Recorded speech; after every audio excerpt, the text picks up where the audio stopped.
نحمده ونستعينه ونؤمن به ونتوكل عليه ونعوذ بالله من شرور أنفسنا ومن سيئات أعمالنا من يهده الله فلا مضل له ومن يضلل فلا هادي له ونشهد أن لا إله إلا الله ونشهد أن سيدنا ونبينا محمدا صلى الله عليه وسلم عبده ورسوله أرسله بالهدى ودين الحق ليظهره على الدين كله ولو كره المشركون أما بعد فإن أصدق الحديث كتاب الله وخير الهدي هدي سيدنا محمد صلى الله عليه وسلم وشر الأمور محدثاتها وكل محدثة بدعة وكل بدعة ضلالة وكل ضلالة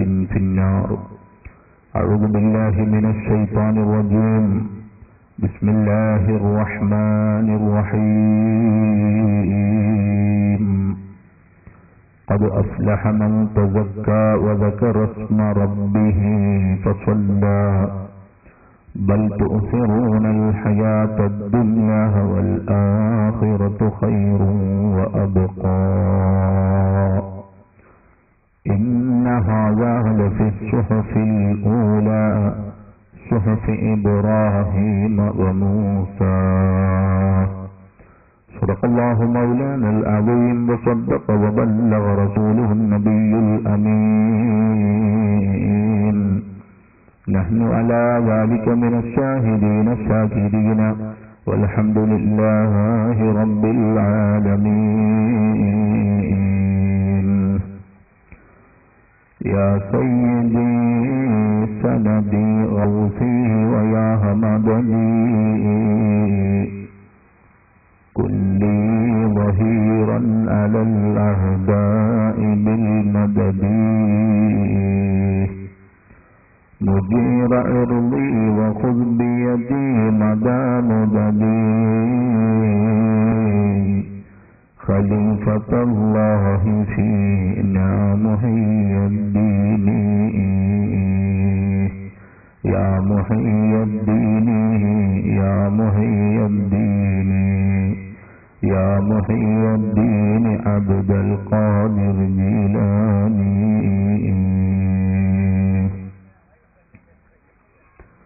ആദരവുള്ള സഹോദരന്മാരെ, സഹോദരിമാരെ, അല്ലാഹു നമ്മുടെ ഈ ഒത്തുചേരലിനെ പാരത്രിക ലോകത്ത് നമുക്ക് ഉപകരിക്കുന്ന ഒരു സ്വാലിഹായ അമലായി അല്ലാഹു സ്വീകരിക്കുമാറാകട്ടെ.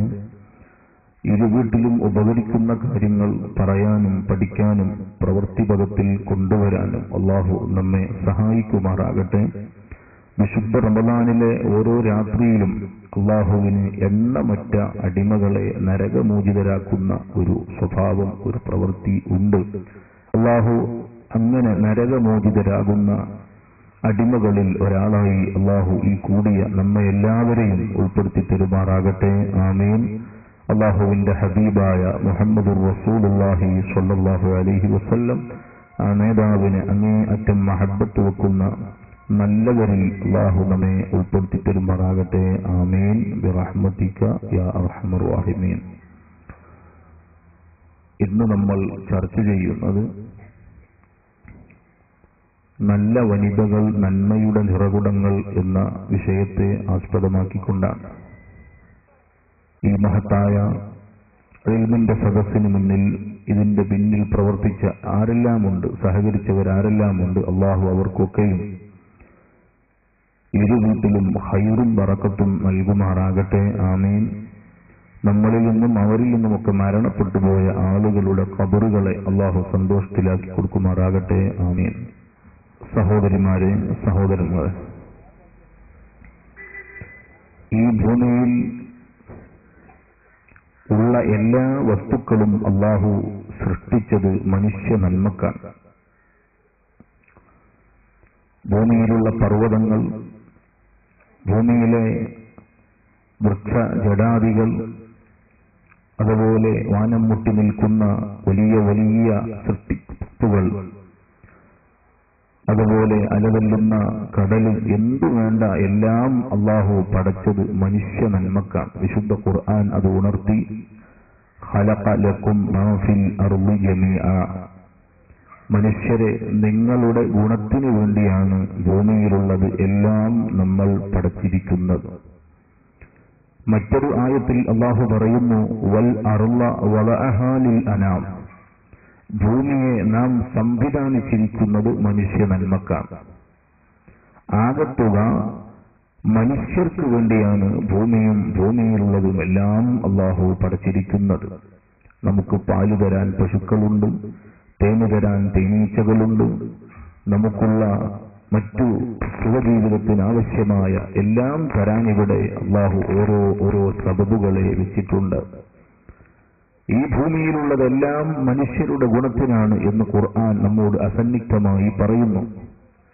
ഭൂമിയിലുള്ള സുഖഭോഗ വസ്തുക്കൾ, ഭൂമിയിലുള്ള വളരെ സന്തോഷകരമായ ജീവിതം തരുന്ന മറ്റുള്ള പദാർത്ഥങ്ങൾ, ഭക്ഷണങ്ങൾ, എന്തെല്ലാം ഉണ്ട്. എന്നാൽ ഈ ഭൂമിയിൽ വെച്ച് മനുഷ്യന് ഏറ്റവും സന്തോഷം പകരുന്നത്, മനസ്സിന് കുളിർമ നൽകാൻ കഴിയുന്നത്, ഒരു മനുഷ്യനെ സംബന്ധിച്ചിടത്തോളം അവന് ഏറ്റവും വലിയ സമ്പാദ്യം ഭൂമിയിലെ പർവ്വതങ്ങളല്ല, ഭൂമിയിലെ തോപ്പുകളല്ല, തെങ്ങിൻ തോപ്പുകളോ മുന്തിരി വള്ളികളടങ്ങിയ വലിയ കൃഷിയിടങ്ങളോ 1000 ഏക്കറുകൾ നിറഞ്ഞ പാടങ്ങളോ വയലുകളോ ഒന്നുമല്ല ഒരു മനുഷ്യന്റെ ഏറ്റവും വലിയ സമ്പാദ്യം. ഒരു പുരുഷനെ സംബന്ധിച്ചിടത്തോളം അയാളുടെ ജീവിതത്തിൽ ഏറ്റവും വലിയ സന്തോഷം അഷ്റഫുൽ ഖൽഖ് സയ്യിദുൽ വറാ മുഹമ്മദുർ റസൂലുള്ളാഹി സ്വല്ലല്ലാഹു അലൈഹി വസല്ലം പറയുന്നു, അദ്ദുനിയ കുല്ലുഹാ മതാ, ജനങ്ങളെ, ഈ ഭൗതിക ലോകം അത് മുഴുവനും നിങ്ങൾക്ക് ഏറ്റവും ഖൈറിനു വേണ്ടിയുള്ള ലോകമാണ്.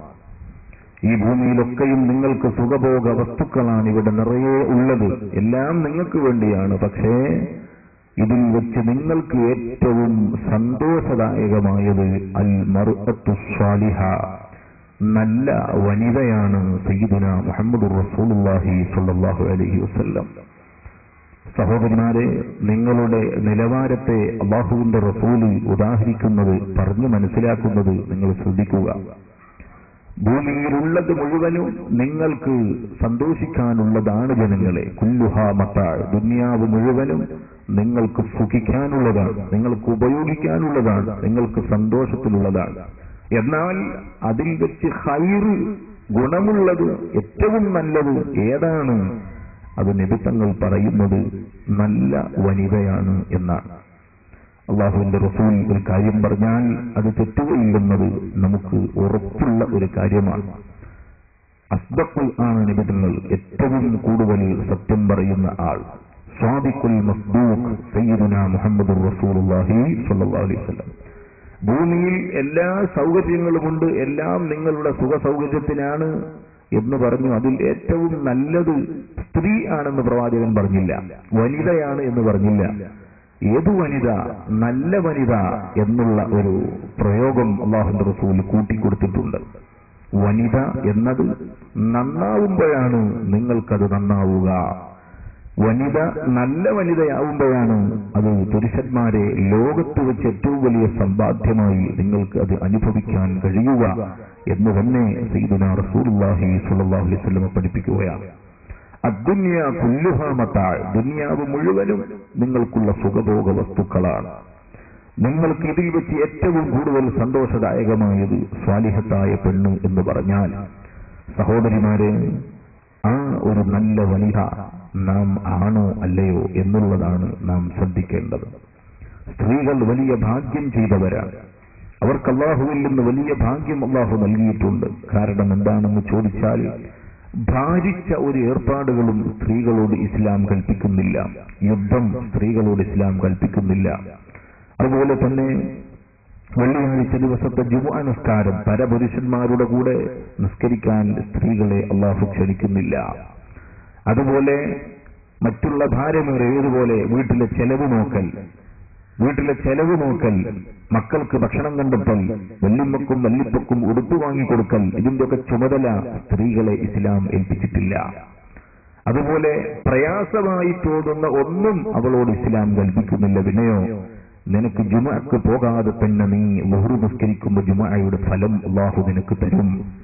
അതുപോലെ ജിഹാദിന് പോകാതെ, യുദ്ധത്തിന് പോകാതെ നിന്റെ ഭർത്താവിന്റെ കുട്ടികളെ അവരെ നല്ല രീതിയിൽ വളർത്തുന്നതിന് നിനക്ക് ജിഹാദിന്റെ കൂലി തരും എന്നുവരെ ഇസ്ലാം പഠിപ്പിക്കുകയാണ്. ഭർത്താവിന്റെ ഒരു ഷർട്ട് അലക്കി കൊടുക്കുമ്പോൾ, വൃത്തിയാക്കി കൊടുക്കുമ്പോൾ, കുട്ടികളുടെ ഒരു തുണി അതല്ലെങ്കിൽ ഒരു മുണ്ട് അത് സ്റ്റീം ചെയ്യുമ്പോൾ, ഇസ്തിരി ചെയ്യുമ്പോൾ അവൾക്ക് ഹസനത്തുകൾ കൂടി വരുമെന്ന് വിശുദ്ധ ഇസ്ലാം സ്ത്രീകളോട് പറയുന്നു. അപ്പോൾ ഞാൻ പറഞ്ഞു വരുന്നത്, ഭാരിച്ച ഒരു ഏർപ്പാടും എത്രത്തോളം തൊഴിലിൽ പോവാൻ പോലും ഇസ്ലാം സ്ത്രീകളോട് നിഷ്കർഷിക്കുന്നില്ല. നിങ്ങളുടെ വീട്ടിന്റെ അകത്തുങ്ങളിൽ അല്ലെങ്കിൽ നിങ്ങൾ ഒതുങ്ങി നിന്നുകൊണ്ട് കുടുംബത്തെ സമുദ്ധരിക്കുക. നിങ്ങളുടെ ഭർത്താവിനെയും അദ്ദേഹത്തിന്റെ പിതാവിനെയും അവരുടെ ഉമ്മയെയും നിങ്ങളുടെ ഉമ്മയെയും നിങ്ങളുടെ ബാപ്പയെയും ഒക്കെ പരിഹരിക്കുക. അതിനു പറ്റിയ ഒരു പ്രകൃതി നിങ്ങൾക്കുണ്ട് എന്ന് ഇസ്ലാം പറയുന്നു. ഇതോടൊപ്പം എല്ലാ നിലക്കും ഉയരുകയാണ് സഹോദരിമാർ ചെയ്യേണ്ടത്. എത്ര ആളുകളുടെ ഉദാഹരണം നമുക്ക് പറയാനുണ്ട്. ബഹുമാനപ്പെട്ട ബീവി നഫീസത്തുൽ മിസ്രിയ റളിയല്ലാഹു അൻഹാ ഏറ്റവും നല്ല ഒരു സഹോദരിയാണ്. ലോകം എന്നും വാഴ്ത്തപ്പെടുന്നവരാണ്. നല്ല വനിതകൾ എന്നും വാഴ്ത്തപ്പെടും. നല്ലവർ ലോകത്ത് എന്നും മരണശേഷവും അവർ ജീവിക്കും. അല്ലാത്തവർ മരിച്ചു കബറിൽ മറമാടുന്നതോടെ അവരുടെ പേരും പ്രശസ്തിയും ഒക്കെ പോകും. നല്ലവർ എന്നും നിലനിൽക്കുന്നവരാണ്. സ്വാലിഹീങ്ങൾ നോക്കൂ നിങ്ങൾ. ബഹുമാനപ്പെട്ട നഫീസത്തുൽ മിസ്രിയ റളിയല്ലാഹു അൻഹാ മിസ്രിൽ മഹദി ഇബാദത്ത് ചെയ്ത റൂം ഇപ്പോഴും കാണാം. എത്രയാണ് മഹദിയുടെ പവർ! അറ്റലറുക്കാരത്തിനാലെ കബറൈ കൂഴിത്തേ അണതില്ലീറന്തിനാമാവ് അടിടും നീടത്തേ. നഫീസത്തുൽ മിസ്രിയ റളിയല്ലാഹു അൻഹാ. സഹോദരിമാര് മനസ്സിലാക്കണം, അവർക്ക് ഭർത്താവുണ്ട്. അവർക്ക് ഭർത്താവുണ്ടായിരുന്നു. ഭർത്താവിന്റെ പേര് അൽ അൻവർ, ഹസനുൽ അൻവർ എന്നായിരുന്നു പേര്. 2 ആൺമക്കളും മഹദിക്കുണ്ട്. കുടുംബം അവർക്കുണ്ട്, ഭർത്താവുണ്ട്, മക്കളുണ്ട്, രക്ഷിതാക്കളുണ്ട്, ഒക്കെ ഉണ്ട്. ഇവരുടെ കല്യാണം തന്നെ നടക്കുന്നത് വലിയൊരു ചരിത്രത്തിൽ വലിയൊരു സംഭവമാണ്. ഹസനുൽ അൻവർ എന്ന ഈ നഫീസത്തുൽ മിസ്രിയുടെ ഭർത്താവിന് എങ്ങനെയെങ്കിലും നഫീസത്തുൽ മിസ്രിയെ വിവാഹം ചെയ്യണമെന്ന് ആഗ്രഹമുണ്ട്. കാരണം പെണ്ണിന്റെ ദീന് നോക്കണമെന്നാണ് സയ്യിദുനാ റസൂലുള്ളാഹി സ്വല്ലല്ലാഹു അലൈഹി വസല്ലം പറഞ്ഞത് വിവാഹത്തിന്റെ മാനദണ്ഡമായിട്ട്. അങ്ങനെ ഹസനുൽ അൻവർ പലപ്പോഴായി നഫീസത്തുൽ മിസ്രിയുടെ പിതാവായ ഇസ്ഹാഖ് റഹ്മത്തുള്ളാഹി അലൈഹിയോട് എപ്പോഴും ചോദിക്കും, എങ്ങനെങ്കിലും നിങ്ങളുടെ മകളെ എനിക്ക് വിവാഹം ചെയ്തു തരണം, ഞാൻ അത്രയും ആശിക്കുന്നുണ്ട് എന്നൊക്കെ പറഞ്ഞു. പക്ഷേ വഴങ്ങിയില്ല. അദ്ദേഹം അതിന് കൂട്ടാക്കിയില്ല. ഹസനുൽ അൻവർ എന്ത് ചെയ്തു? അവരുടെ നേതാവായ അവരുടെ വല്യുപ്പയായ സയ്യിദുനാ റസൂലുള്ളാഹി സ്വല്ലല്ലാഹു അലൈഹി വസല്ലം തങ്ങളാകുന്ന നേതാവിന്റെ റൗള ശരീഫിലേക്ക് പോയി. റൗള ശരീഫിൽ പോയി ഹസനുൽ അൻവർ ദുആ ചെയ്യുന്ന, നബിയെ, ഞാൻ ഇഷ്ടപ്പെട്ട, എനിക്ക് ദീന് കൊണ്ട് തൃപ്തിപ്പെട്ട ഒരു പെണ്ണിനെ ഞാൻ കണ്ടിട്ടുണ്ട്. എനിക്ക് അത്രയും താല്പര്യമാണ്. അതുകൊണ്ട് റസൂൽ താങ്കൾ ഇത് നടത്തിത്തരണം എന്ന് പറയുകയും അതിന്റെ ശേഷം നഫീസത്തുൽ മിസ്രിയുടെ പിതാവ് ഹസൻ ബഹുമാനപ്പെട്ട ഇസ്ഹാഖ് റഹ്മത്തുള്ളാഹി അലൈഹി അല്ലാഹുവിന്റെ റസൂലിനെ സ്വപ്നത്തിൽ കാണാൻ റസൂലുള്ളാഹി സ്വല്ലല്ലാഹു അലൈഹി വസല്ലം പറഞ്ഞു, നിങ്ങളുടെ മകൾക്ക് യോജിച്ച ഭർത്താവ് ഹസനുൽ അൻവറാണ്, അദ്ദേഹത്തെ കൊണ്ട് വിവാഹം ചെയ്യിപ്പിക്കുക. അങ്ങനെ മുത്തുനബിയുടെ മേൽനോട്ടത്തിലാണ് ആ വിവാഹം തന്നെ നടക്കുന്നത്. അങ്ങനത്തെ ബീവി നഫീസത്തുൽ മിസ്രിയ ഞാൻ പറയുന്നത്, ഉമ്മമാരെ, ഭർത്താവിന് ഖിദ്മത്ത് ചെയ്തു, മക്കളെ വളർത്തി, കുടുംബം നോക്കി. ഇതിന്റെ ഒക്കെ പുറമെ അവർ ഏറ്റവും വലിയ വലിയത്തായി മാറി.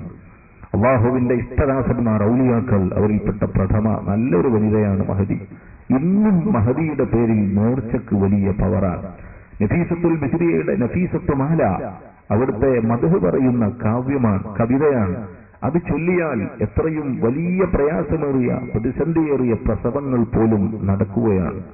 അതുപോലെ മക്കളില്ലാത്തവർക്ക് നഫീസത്തുൽ മിസ്രിയുടെ പേരിൽ ഖത്മുകൾ ഓതിയിട്ട് മക്കളുണ്ടാവുകയാണ്. ഇന്ന് വേണ്ട പലർക്കും പല നിലക്കും മഹദിയെ കൊണ്ട് സഹായം ലഭിക്കുകയാണ്. ഞാൻ പറഞ്ഞു വരുന്നത് ചെറുപ്പത്തിലെ അത്ര വലിയ ഒരു വളർച്ചയിലേക്ക് വളർന്ന ഒരു ബീവിയുടെ ചരിത്രം. ഇങ്ങനെ ധാരാളം ആളുകളുണ്ട് സ്ത്രീകളുടെ കൂട്ടത്തിൽ, എത്രയോ ഉണ്ട്. സുബ്ഹാനല്ലാഹ്, റാബിയത്തുൽ അദവിയ്യ റളിയല്ലാഹു അൻഹ, അതുപോലെ തന്നെ ബീവി ജുമൈല റളിയല്ലാഹു അൻഹ, ബീവി ഉമ്മു ഹബീബ റളിയല്ലാഹു അൻഹ. ഇതൊക്കെ നല്ല വനിതകളുടെ ചില ഉദാഹരണങ്ങളാണ്. ആവശ്യാനുസരണം ചരിത്രങ്ങളിലേക്ക് ഞാൻ കടക്കാം. എന്തെല്ലാമാണ് നല്ല വനിതകളുടെ സ്വഭാവങ്ങൾ, അതിനെക്കുറിച്ച് പഠിച്ചെങ്കിലല്ലേ നമുക്ക് നല്ല വനിതകളാവാൻ കഴിയുകയുള്ളൂ, നമുക്ക് നന്മയുടെ നിറകുടങ്ങളാവാൻ സാധിക്കുകയുള്ളൂ. അതുകൊണ്ട് നന്മയിലേക്കുള്ള കടത്തമായി അതിന് പ്രേരകമായ ചില ഹദീസുകൾ ഞാൻ നിങ്ങൾക്ക് പറഞ്ഞു തരാം. സയ്യിദുനാ റസൂലുള്ളാഹി സ്വല്ലല്ലാഹു അലൈഹി വസല്ലം പറയുന്നു, സ്ത്രീകളുടെ സ്വഭാവം പൊതുവിൽ ഏറ്റവും നല്ല ഒരു തീരുമാനം കൈക്കൊണ്ടാൽ അത് ലക്ഷ്യത്തിലെത്തിക്കുന്നതിന് വലിയ ആവേശമുള്ളവരാണ്. അവരുടെ സ്വഭാവം അങ്ങനെയാണ്. ഒരു കാര്യം തീരുമാനിച്ചാൽ അത് നടത്തിയിട്ടേ പിന്നുള്ള ബാക്കിയുള്ള ഏർപ്പാടുണ്ടാവും. ഒരു കാര്യം ഏറ്റെടുത്താൽ അത് ചെയ്യണമെന്നതിൽ പുരുഷന്മാരൊക്കെയാണ് ഏറെ ഏറ്റവും കൂടുതൽ കാര്യങ്ങളിലേക്ക് ശ്രദ്ധ കൊടുക്കുക അവരാണ്. അതുകൊണ്ട് തന്നെ നിങ്ങൾ നോക്കേണ്ട ചില കാര്യങ്ങൾ സ്ത്രീകൾ അവർക്ക് താല്പര്യമുള്ള വിഷയമാണെങ്കിൽ അത് അവർ നടത്തിയിരിക്കും. ചെറിയ പെരുന്നാളിന് ചെറിയ മോന് സ്ത്രീകൾ അഗ്രഗണ്യകളാണ്. അവരത്ര നമുക്ക് സാധിച്ചോളുന്നില്ല. അതുപോലെ അവരുദ്ദേശിച്ചെന്താണ്, സ്വന്തം അനുജത്തിന്റെ കല്യാണത്തിന് ഒരു സോഫ സെറ്റ് കൊടുക്കണം എന്നാണ്. ഭർത്താവിനാണെങ്കിൽ ഒന്നും പറയില്ല, എന്നാലും പറഞ്ഞ് അവരത് സാധിപ്പിക്കും.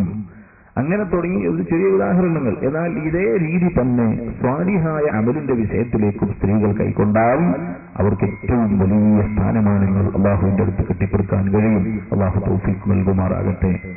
വിവാഹം ചെയ്യപ്പെടണം എന്നതാണ് ഇസ്ലാമിന്റെ നയം.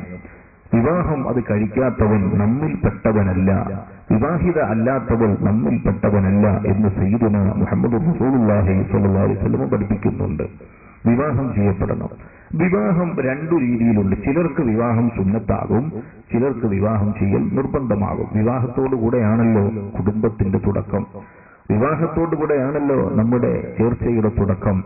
നബിതങ്ങൾ പറയുന്നു, ചിലർക്ക് വിവാഹം സുന്നത്താവുന്ന സന്ദർഭങ്ങളുണ്ട്, ചിലർക്ക് വിവാഹം നിർബന്ധമാകും. ആരാണ് നിർബന്ധമുള്ളവർ? അയാൾക്ക് അയാളുടെ ഭാര്യയ്ക്ക് ചിലവ് കൊടുക്കാനും കഴിയും, അവളുടെ ഭക്ഷണം, വസ്ത്രം തുടങ്ങിയ സൗകര്യങ്ങൾ കൊടുക്കാൻ കഴിയും. അതോടൊപ്പം വ്യഭിചാരത്തിൽ വീണുപോകുമോ എന്ന് പേടിക്കുന്ന പുരുഷൻ, ഞാനിപ്പോ വിവാഹം ചെയ്തില്ലെങ്കിൽ ഞാൻ വ്യഭിചരിച്ചു പോകും, അല്ലെങ്കിൽ എന്തെങ്കിലും ഹറാമിൽ പെട്ടുപോകും എന്ന് കണ്ടാൽ ആ മനുഷ്യനെ സംബന്ധിച്ചിടത്തോളം വിവാഹം ചെയ്യൽ നിർബന്ധമാണ്. ഇനി ഒരാളെ സംബന്ധിച്ചിടത്തോളം അയാൾക്ക് വിവാഹം സുന്നത്തായി വരും. അതെപ്പോഴാണ്? അത് എല്ലാ നിലക്കും ഭാര്യയെ നോക്കി വളർത്തിക്കൊണ്ടുവരാൻ കഴിയും, എല്ലാ ചെലവും കൊടുക്കാൻ കഴിയും. അതോടൊപ്പം വ്യഭിചാരത്തിലൊന്നും വീണു പോകൂല, തെറ്റുകളൊന്നും സംഭവിക്കൂല, വളരെ നല്ല ജീവിതം നയിക്കാൻ കഴിയും. അത്തരക്കാർക്ക് വിവാഹം സുന്നത്താണ്. ഇതുകൊണ്ടാണ് ചില വിവാഹിതരല്ലാത്ത ചില ഔലിയാക്കളെ നാം കാണുന്നത്. ഔലിയാക്കൾ ചിലരൊന്നും വിവാഹത്തിന് അത്ര താല്പര്യം കാണിക്കുന്നവരല്ല. ബഹുമാനപ്പെട്ട CM വലിയുല്ലാഹി നവ്വർ, ബഹുമാനപ്പെട്ടവർ ഖദ്ദസല്ലാഹു സിർറഹുൽ അസീസ് മഹാനവറുകൾ വിവാഹിതനായിരുന്നു. തൊട്ട പിറ്റേ ദിവസം തന്നെ ഭാര്യയെ ത്വലാഖ് ചൊല്ലി, ഞാനിനി ബന്ധമില്ല, നിന്നെ ഞാൻ മോചിതയാക്കിയിരിക്കുന്നു, എനിക്ക് ഇതും നല്ല വിഷയം, എനിക്ക് അള്ളാഹുവിലേക്ക് അടുക്കണം, എന്റെ ശ്രദ്ധ മുഴുവൻ അങ്ങോട്ടായിപ്പോയി. അപ്പൊ പിന്നെ ചിലർക്ക് സംശയം, എന്നാ പിന്നെ CM വലിയുല്ലാഹിയെ പോലെ ഞാനും ആകട്ടെ, അങ്ങനെ പറ്റുമോ? പറ്റൂല. കാരണം ഔലിയാക്കളെയല്ല മാതൃകയാക്കേണ്ടത്, നമുക്ക് ശരീഅത്തുൽ ഇസ്ലാം ഉണ്ട്, ശരീഅത്താണ് മാതൃകയാക്കേണ്ടത്. CM വലിയുല്ലാഹി സേവ് ചെയ്തില്ല, അതുകൊണ്ട് ഞാൻ സേവ് ചെയ്യാന്ന് പറയാൻ പറ്റുമോ? കാരണം അവർ മറ്റൊരു നിയമമുള്ളവരാണ്. അവർക്ക് അള്ളാഹുവിന്റെ മജ്ദൂബുകൾ എന്നാണ് പറയാ. അവരുടെ കാര്യം നാം തുടരാൻ പറ്റില്ല, അത് അവർക്ക് ചെയ്യാം. കാരണം അവർ അള്ളാഹുവിനോട് ആ രീതിയിൽ മനസ്സ് അള്ളാഹുവിൽ ലയിച്ച് ഭ്രാന്തന്മാരെ പോലെ ആയതുകൊണ്ട് അവരെ സംബന്ധിച്ചിടത്തോളം നമുക്ക് ഒരു ഹുക്കും അവർ ചെയ്യുന്നത് നമുക്ക് ചെയ്യാൻ പറ്റില്ല. നാം അള്ളാഹുവിന്റെ റസൂൽ പഠിപ്പിച്ച ശരീഅത്തനുസരിച്ച് ജീവിക്കുകയാണ് വേണ്ടത്. ഞാൻ പറഞ്ഞു വരുന്നത് സഹോദരിമാരെ, വിവാഹം ചെയ്യാത്ത വ്യക്തി നമ്മിൽപ്പെട്ടവനല്ല. സയ്യിദുനാ മുഹമ്മദ് റസൂലുള്ളാഹി സ്വല്ലല്ലാഹു അലൈഹി വസല്ലം വിവാഹം വേണം. ഞാൻ പഠിക്കട്ടെ, അല്ലെങ്കിൽ അങ്ങനെ ആവട്ടെ ഇങ്ങനെ ആവട്ടെ. ചില സ്ത്രീകൾ പറയാറുണ്ട്, പഠിക്കലിനേക്കാൾ അവൾക്ക് വുജൂബുള്ളതാണ് ഈ വിവാഹം എന്നത്. നബി തങ്ങൾ പറയുന്നു, ഒരു മനുഷ്യന് ഒരു ആൺകുട്ടി ഉണ്ടായി, അവനെ വളർത്തി അവന് പ്രായപൂർത്തിയെത്തി, ഏകദേശമായിട്ടും ഇവൻ അവനെ വിവാഹം ചെയ്യപ്പെടുന്നതിനേക്ക് ശ്രദ്ധിച്ചില്ല. അങ്ങനെ ആ കുട്ടിയിൽ നിന്നൊരു തെറ്റ് സംഭവിച്ചാൽ അതിന്റെ പൂർണ്ണ ഉത്തരവാദിത്വം ഈ പിതാവിനാകും എന്ന് സയ്യിദുനാ റസൂലുള്ളാഹി സ്വല്ലല്ലാഹു അലൈഹി വസല്ലം. ഒരു പെൺകുട്ടിയുടെയും സ്ഥിതി ഇത് തന്നെയാണ്. അവരെ വിവാഹം ചെയ്തയക്കാതെ അതിനെക്കുറിച്ച് ശ്രദ്ധിക്കാതെ എന്തോ ഒരു തെറ്റ് ആ കുഞ്ഞിൽ നിന്ന് സംഭവിച്ചു പോയെങ്കിൽ അതിന്റെ കുറ്റം തീർത്തും പിതാവിനായിരിക്കുമെന്ന് സയ്യിദുനാ റസൂലുള്ളാഹി സ്വല്ലല്ലാഹു അലൈഹി വസല്ലം പറയും. ഞാൻ എന്റെ സഹോദരിമാരെ, നമ്മുടെ മക്കൾക്ക് അള്ളാഹു ലായിഖീങ്ങളായ വളരെ സന്തോഷകരമായ ഭർത്താക്കന്മാരെ അള്ളാഹു നൽകുമാറാകട്ടെ.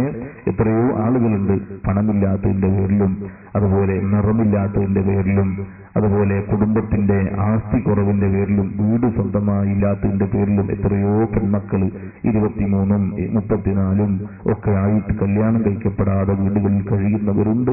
അർഹമുർ റഹീമീനായ മലിക്കുൽ ജബ്ബാറായ രാജസയ്യിദായ അല്ലാഹുവേ, അത്തരക്കാരായ സഹോദരിമാർക്ക് ലായിഖായ റാഹത്തുള്ള നല്ല കല്യാണങ്ങൾ നീ എളുപ്പത്തിലാക്കി കൊടുക്കണേ തമ്പുരാനെ. അല്ലാഹുവേ, മഹത്തായ സദസ്സിൽ കൂടിയ മുഅ്മിനാത്തിന്റെ ദുആ ബർക്കത്ത് കൊണ്ട് അവർക്കൊക്കെയും നീ സന്തോഷം നൽകണേ അല്ലാഹ് ബിറഹ്മതിക യാ റബ്ബൽ ആലമീൻ.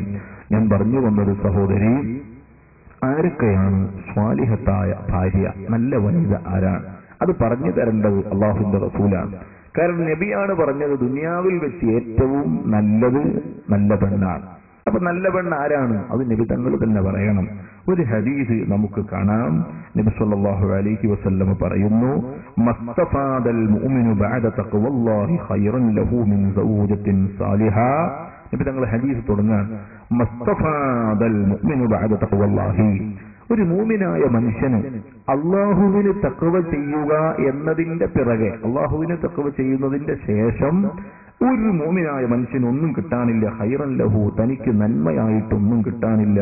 മിൻ സൗജത്തിൻ സാലിഹ, നല്ല വനിതയേക്കാൾ, നല്ല ഭാര്യയേക്കാൾ ഖൈറായി തഖ്വ ചെയ്യുന്ന ആ ഒരു കാര്യം കഴിച്ചാൽ, തഖ്വ ഉള്ളവനാണ്, അതിന്റെ കാര്യം കഴിച്ചാൽ പിന്നെ ദുന്യാവിൽ ഏറ്റവും വലിയ ഖൈറായത് ഒരു മോമിനായ മനുഷ്യന് സ്വാലിഹത്തായ പെണ്ണെക്കാണും വലുത്, നല്ല ഒരു വനിതയെക്കാണ് വലുത് കിട്ടാനില്ല എന്ന് സയ്യിദുനാ റസൂലുള്ളാഹി സ്വല്ലല്ലാഹു അലൈഹി വസല്ലം.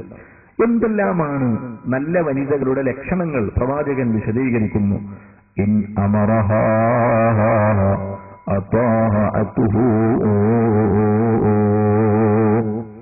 ഭർത്താവ് ഒരു കാര്യം കൽപ്പിച്ചാൽ, ഭർത്താവ് ഒരു കാര്യം കണിശതയോടെ നീ അത് ചെയ്യണം, അങ്ങനല്ല ഇങ്ങനെ ചെയ്യണം എന്ന് ഭർത്താവ് ഒരു കാര്യം പറഞ്ഞാൽ അതിനെ വഴിപ്പെടുന്നവളാണ്.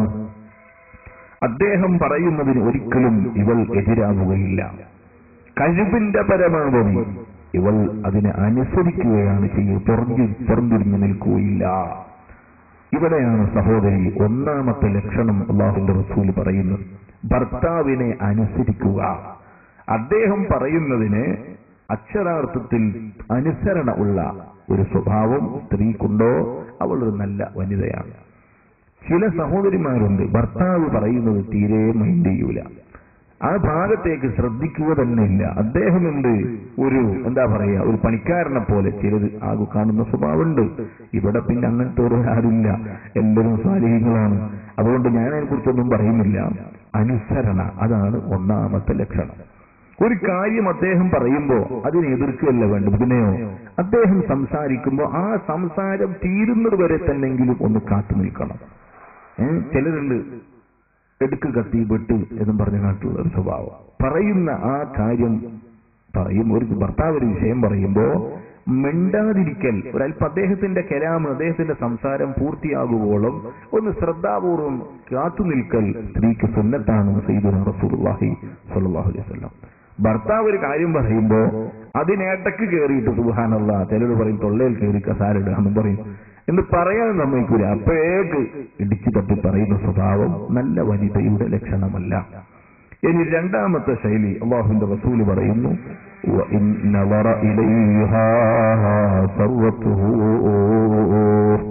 ഭർത്താവ് ഭാര്യയിലേക്ക് നോക്കുന്ന സമയത്ത്, ഭാര്യ എങ്ങനെ കാണുന്ന സമയത്ത് ഭർത്താവിന് സന്തോഷം പകരുന്നവളാണ് അവൾ. ഭർത്താവിന് അവളെ കാണുമ്പോൾ ഒരു സന്തോഷമുണ്ടാകണം, അദ്ദേഹത്തിന് മനസ്സിന് കുളിര് വരണം. വിശുദ്ധ ഖുർആൻ പറയുന്നു, പുരുഷന്മാരെ, നിങ്ങൾക്ക് സമാധാനത്തിലുള്ള കേന്ദ്രമാണ് നിങ്ങളുടെ ഭാര്യമാർ. പകൽ സമയം ഓട്ടോ ഡ്രൈവർ ആണെങ്കിൽ 200 രൂപയ്ക്ക് എണ്ണ അടിച്ചു, പെട്രോൾ അടിച്ചിട്ട് വാഹനം ഓടിയതാണ്. ഓടിയിട്ട് എങ്ങനെ ഓടിയിട്ടൊന്നും ഒത്തില്ല. കഷ്ടപ്പാട് കുറച്ചവനെ വാഹനം സൈഡാക്കി വീട്ടിലേക്ക് കയറുമ്പോൾ ആ മനുഷ്യൻ എന്തുമാത്രം വിഷമാണ്. പക്ഷേ ആ 200 രൂപക്ക് വൈകുന്നത് വരെ എണ്ണയടിച്ച് ഓടിയിട്ടൊന്നും കിട്ടാത്തൊരു വിഷമം കൊണ്ട് ആ മനുഷ്യൻ അകത്തേക്ക് കടന്നു വരുന്നു. ഭാര്യയെ കാണുമ്പോൾ സന്തോഷം ഉണ്ടാകണം. അവളെ കണ്ടാൽ പിന്നെ എല്ലാ ദുഃഖവും അങ്ങ് മാറി മറയണം. അതിന് പറ്റിയ ഒരു മുഖമുള്ള, അത് പ്രകടിപ്പിക്കാൻ പറ്റുന്ന ഒരു സ്ത്രീ ആയിരിക്കും നല്ല വനിത എന്ന് സയ്യിദുനാ റസൂലുള്ളാഹി സ്വല്ലല്ലാഹു അലൈഹി വസല്ലം. രണ്ടാമത്തെ ലക്ഷണം അതാണ്. ഇനി തങ്ങൾ പറയുന്നു, മറ്റൊരു ഹദീസിലേക്ക് കടക്കാം നമുക്ക്. നബി തങ്ങൾ പറയുന്നു, എന്താ സംഭവം? ഒരു ഭാര്യയും ഒരു ഭർത്താവും ഒരു റൂമിൽ സന്ധിക്കുകയാണ്. നബി തങ്ങൾ തുടർന്ന് പറയാൻ, ആ ഭർത്താവ് ഭാര്യയിലേക്ക് നോക്കുന്ന സമയത്ത് ആ ഭാര്യയിൽ നിന്ന് അവളിൽ നിന്ന് അവന് സന്തോഷമുണ്ടാകുമ്പോൾ അവൾക്ക് അല്ലാഹുവിൽ നിന്ന് റഹ്മത്തുണ്ടാകും. മുഹമ്മദുർ റസൂലുള്ളാഹി. ഭാര്യ ഭർത്താവിലേക്ക് നോക്കുന്ന സമയത്ത് ഭർത്താവ് സന്തോഷത്തോടെ ഭാര്യയോട് പെരുമാറുമ്പോഴും ആ ഭർത്താവിനും അല്ലാഹുവിൽ നിന്ന് കരുണ കിട്ടുമെന്ന് സയ്യിദുനാ മുഹമ്മദുർ റസൂലുള്ളാഹി സ്വല്ലല്ലാഹു അലൈഹി വസല്ലം. കണ്ടോ, നോക്കുന്നത് പോലും, പരസ്പരം ഭാര്യ ഭർത്താക്കന്മാർ തമ്മിൽ കാണുന്നത് പോലും ഒരു പുണ്യകർമ്മമായി ഇസ്ലാം പറയുന്നു, ഒരു പുണ്യകർമ്മമായി ഇസ്ലാം പഠിപ്പിക്കുകയാണ്. അതുകൊണ്ട് സഹോദരിമാരെ, ഞാൻ പറഞ്ഞു വരുന്നത്, ഭർത്താവ് നമ്മെ കാണുമ്പോൾ സന്തോഷം പകരാൻ നമുക്ക് സാധിക്കണം. ഇനി മൂന്നാമത്തത് നബി സല്ലല്ലാഹു അലൈഹി വസല്ലം പറയുന്നു, നല്ലവളുടെ ലക്ഷണം, വഇൻ അഖ്സമ അലൈഹാ അബറത്തുഹു. ഭർത്താവ് കാര്യം സത്യം ചെയ്തു പറഞ്ഞാൽ, വല്ലാഹി ഞാനത് ചെയ്തിട്ടില്ല, അല്ലെങ്കിൽ ഞാൻ അങ്ങനെ ചെയ്യും എന്നൊരു കാര്യം പറഞ്ഞാൽ അത് നടപ്പാക്കാൻ വേണ്ട പൂർണ്ണ പിന്തുണ ഭാര്യയുടെ ഭാഗത്തു നിന്നുണ്ടാകും. അവൾ പിന്നെ അതിന് വൈമനസ്സിൽ നിൽക്കൂല. നിങ്ങൾ ആ കാര്യം ഏറ്റെടുത്തിട്ടുണ്ടോ, എന്നാൽ അത് നടത്തണം, അതിന് ഞാൻ പൂർണ്ണ പിന്തുണ.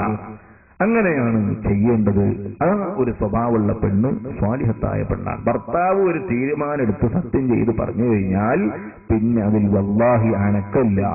അത് മൂപ്പർ തീരുമാനിച്ചിട്ടുണ്ട്, എന്റെ അഭിപ്രായം അവിടെ ഇല്ല, ഞാനത് നടത്തിക്കൊടുക്കും എന്ന രീതിയിലുള്ള സ്വഭാവം അത് സ്വാലിഹത്തായ പെണ്ണിന്റെ സ്വഭാവമാണ്. ഇനി നബി തങ്ങൾ നാലാമത്തെ ഒരു സ്വഭാവം കൂടെ പറയുന്നു, വഇൻ ഗാബ അൻഹാ നസഹതുഹു ഫീ നഫ്സിഹാ വമാലിഹി. ഭർത്താവിന്റെ അസാന്നിധ്യത്തിൽ, ഭർത്താവ് സ്ഥലത്തില്ലാത്തപ്പോൾ ഈ സ്വാലിഹത്തായ പെണ്ണിന്റെ സ്വഭാവം എന്താ? അവളുടെ നഫ്സിനെ, ശരീരത്തെ അവൾ വളരെ നല്ല നിലക്ക് പരിരക്ഷിക്കുന്നവളാണ്. വളരെ നല്ല പരിചരണം. അവളുടെ നഫ്സിനെ മറ്റൊരാൾക്ക് അവൾ നൽകുകയില്ല. അവളുടെ ശരീരത്തെ മറ്റൊരാൾക്ക് ആസ്വദിക്കാൻ അവൾ നൽകുകയില്ല. പ്രവാചകർ പിന്നെയും പറയുന്നു, മാലിഹി, ഭർത്താവിന്റെ സമ്പത്തിന്റെ കാവലാളാണ് ഭാര്യ. നല്ലവളാണോ? ഭർത്താവിന്റെ സമ്പത്ത് ദുർവ്യയം ചെയ്യുന്നതിന് ഒരിക്കലും അവളെ കിട്ടുകയില്ല. ഭർത്താവിന്റെ സമ്പത്ത് വെറുതെ നഷ്ടപ്പെടുന്നതിനെ ഒരിക്കലും അവൾ അംഗീകരിക്കൂല, അതിനവൾ കൂട്ടു നിൽക്കുകയുമില്ല. അങ്ങനത്തെ ഒരു സ്വഭാവമാണ് നാലാമത്തത് പ്രവാചകൻ സ്വാലിഹായ പെണ്ണിന്റെ ലക്ഷണമായി നമ്മെ പഠിപ്പിക്കുന്നത്. ഇനി ഈ ഹദീസ് നമുക്കൊന്ന് വിശദീകരിക്കാം. ഒന്നാമത്തെ ലക്ഷണം അല്ലാഹുവിന്റെ റസൂല് പറഞ്ഞത് എന്താണ്? ഒരു സ്വാലിഹത്തായ പെണ്ണിന്റെ അനുസരണബോധം അത് എപ്പോഴും ഉണ്ടാവേണ്ടതാണ്. പൊതുവെ ഒരു 2-3 മാസം, വിവാഹം കഴിഞ്ഞ് 2-3 മാസം കഴിഞ്ഞാൽ നാം ഒന്നായി, ഭർത്താവും ഭാര്യയും ഒരുപോലെയായി, വളരെ സന്തോഷമായി, വിവാഹത്തായി. പിന്നെ പൊതുവേ നമുക്കുള്ളൊരു ശൈലിയാണ്, സ്ത്രീകൾക്കുള്ള ഒരു സ്വഭാവമാണ്. ഇവിടുത്തുകാരല്ല, ഈ ക്ലാസ്സിന് വന്ന ആരുമല്ല. ഞാനത് പറയാൻ കാരണം, നിങ്ങളൊക്കെ നല്ലവരാണ്, ഞാൻ കുറ്റപ്പെടുത്തിയെന്ന് ആർക്കും തോന്നരുത്. പൊതുവെ കുറച്ചങ്ങ് കഴിയുമ്പോൾ നമുക്കൊരു എന്താ പറയാ, അത്രക്ക് മതി, അതിപ്പോ മൂപ്പര് പറഞ്ഞു വെച്ചിട്ട് എനിക്കും അതിലൊക്കെ ഒരു അഭിപ്രായ സ്വാതന്ത്ര്യം ഉണ്ട് എന്ന് തോന്നിപ്പോകരുത്. ആദരവ് അനിവാര്യമാണ്. ഇതുകൊണ്ട് തന്നെ പ്രവാചകൻ സല്ലല്ലാഹു അലൈഹി വസല്ലം പറയുന്നു, ഭർത്താവിന്റെ മുമ്പിൽ എപ്പോഴും ഹയാ ഭാര്യക്ക് വുജൂബാണ്, ഭാര്യക്ക് നിർബന്ധമാണെന്ന്. ഭർത്താവിന്റെ മുമ്പിൽ ഹയാഓടെ നിൽക്കൽ, ഒരു ലജ്ജയോടെ, അദ്ദേഹത്തിന്റെ മുഖത്തേക്ക് നോക്കി അങ്ങനെ ബേജാറാക്കുന്ന ഒരു സ്വഭാവമല്ല, അതൊരു താഴ്മയോടെ വിനയത്തോടെ ഭർത്താവിനോട് പെരുമാറൽ ഭാര്യക്ക് വുജൂബാണ്. എന്തുകൊണ്ടാണ് അങ്ങനെ ഇസ്ലാം പറയാൻ കാരണമെന്നല്ലേ, ഭർത്താവിനോട് താഴ്മയോടെ പെരുമാറുന്നവർക്ക് അവരോട് ഭർത്താവിന് പ്രത്യേകം ഒരു സ്നേഹം വർദ്ധിക്കും. അതങ്ങനെ തന്നെയാണ്. മൂപ്പരെന്ത് പറയുമ്പോഴേക്കും എടുത്തു ചാടുന്ന സ്വഭാവം, മൂപ്പരത്തെ പറഞ്ഞത് കേൾക്കൂല, മൂപ്പരോട് പ്രത്യേക സ്വഭാവം. ഇങ്ങനെ ആവുമ്പോൾ എന്താവൂല, ഒരിക്കലും ഭർത്താവ് സ്നേഹിക്കാൻ കഴിയൂല, ആരെക്കൊണ്ടും സാധിക്കൂല. പറഞ്ഞത് കേൾക്കാത്ത ശിഷ്യന്മാരോട് ഉസ്താദിന് ഇഷ്ടമുണ്ടാവോ? പറഞ്ഞു കേൾക്കാത്ത മക്കളോട് ഉമ്മക്കും ബാപ്പക്കും വലിയ തൃപ്തിയാവോ? അനുസരണമുള്ളവരോട് എല്ലാവർക്കും തൃപ്തിയാണ്. പൊതുവെ ഇന്ന് ഭാര്യമാരെ സംബന്ധിച്ച് കംപ്ലൈന്റുകളാണ്. എവിടെയും ചർച്ച ചെയ്യും. അടുത്ത് നമ്മുടെ കോഴിക്കോട് സെൻട്രലിൽ തന്നെ ഒരു വലിയ സെമിനാർ നടന്നു. അതിന്റെ പ്രമേയം തന്നെ മെയിൻ വെച്ചത് എങ്ങനെ ഭാര്യമാരെ ഷെറിൽ നിന്ന് രക്ഷപ്പെടാമെന്നാണ്. ഭാര്യമാരെ ഷെറിൽ നിന്ന് എങ്ങനെ രക്ഷപ്പെടാം, അതിനൊരു സെമിനാർ. അതിൽ കൂടിയതാരൊക്കെ വലിയ വലിയ ഡോക്ടർമാരും എഞ്ചിനീയർമാരും വക്കീലന്മാരും. സുബ്ഹാനല്ലാഹ്, ഭാര്യമാര് സുബ്ഹാനല്ലാഹ് വലിയ വലിയ മാനേജർമാർ സ്റ്റൈലിലാണ് ഭർത്താക്കന്മാരോട് പെരുമാറുന്നത്.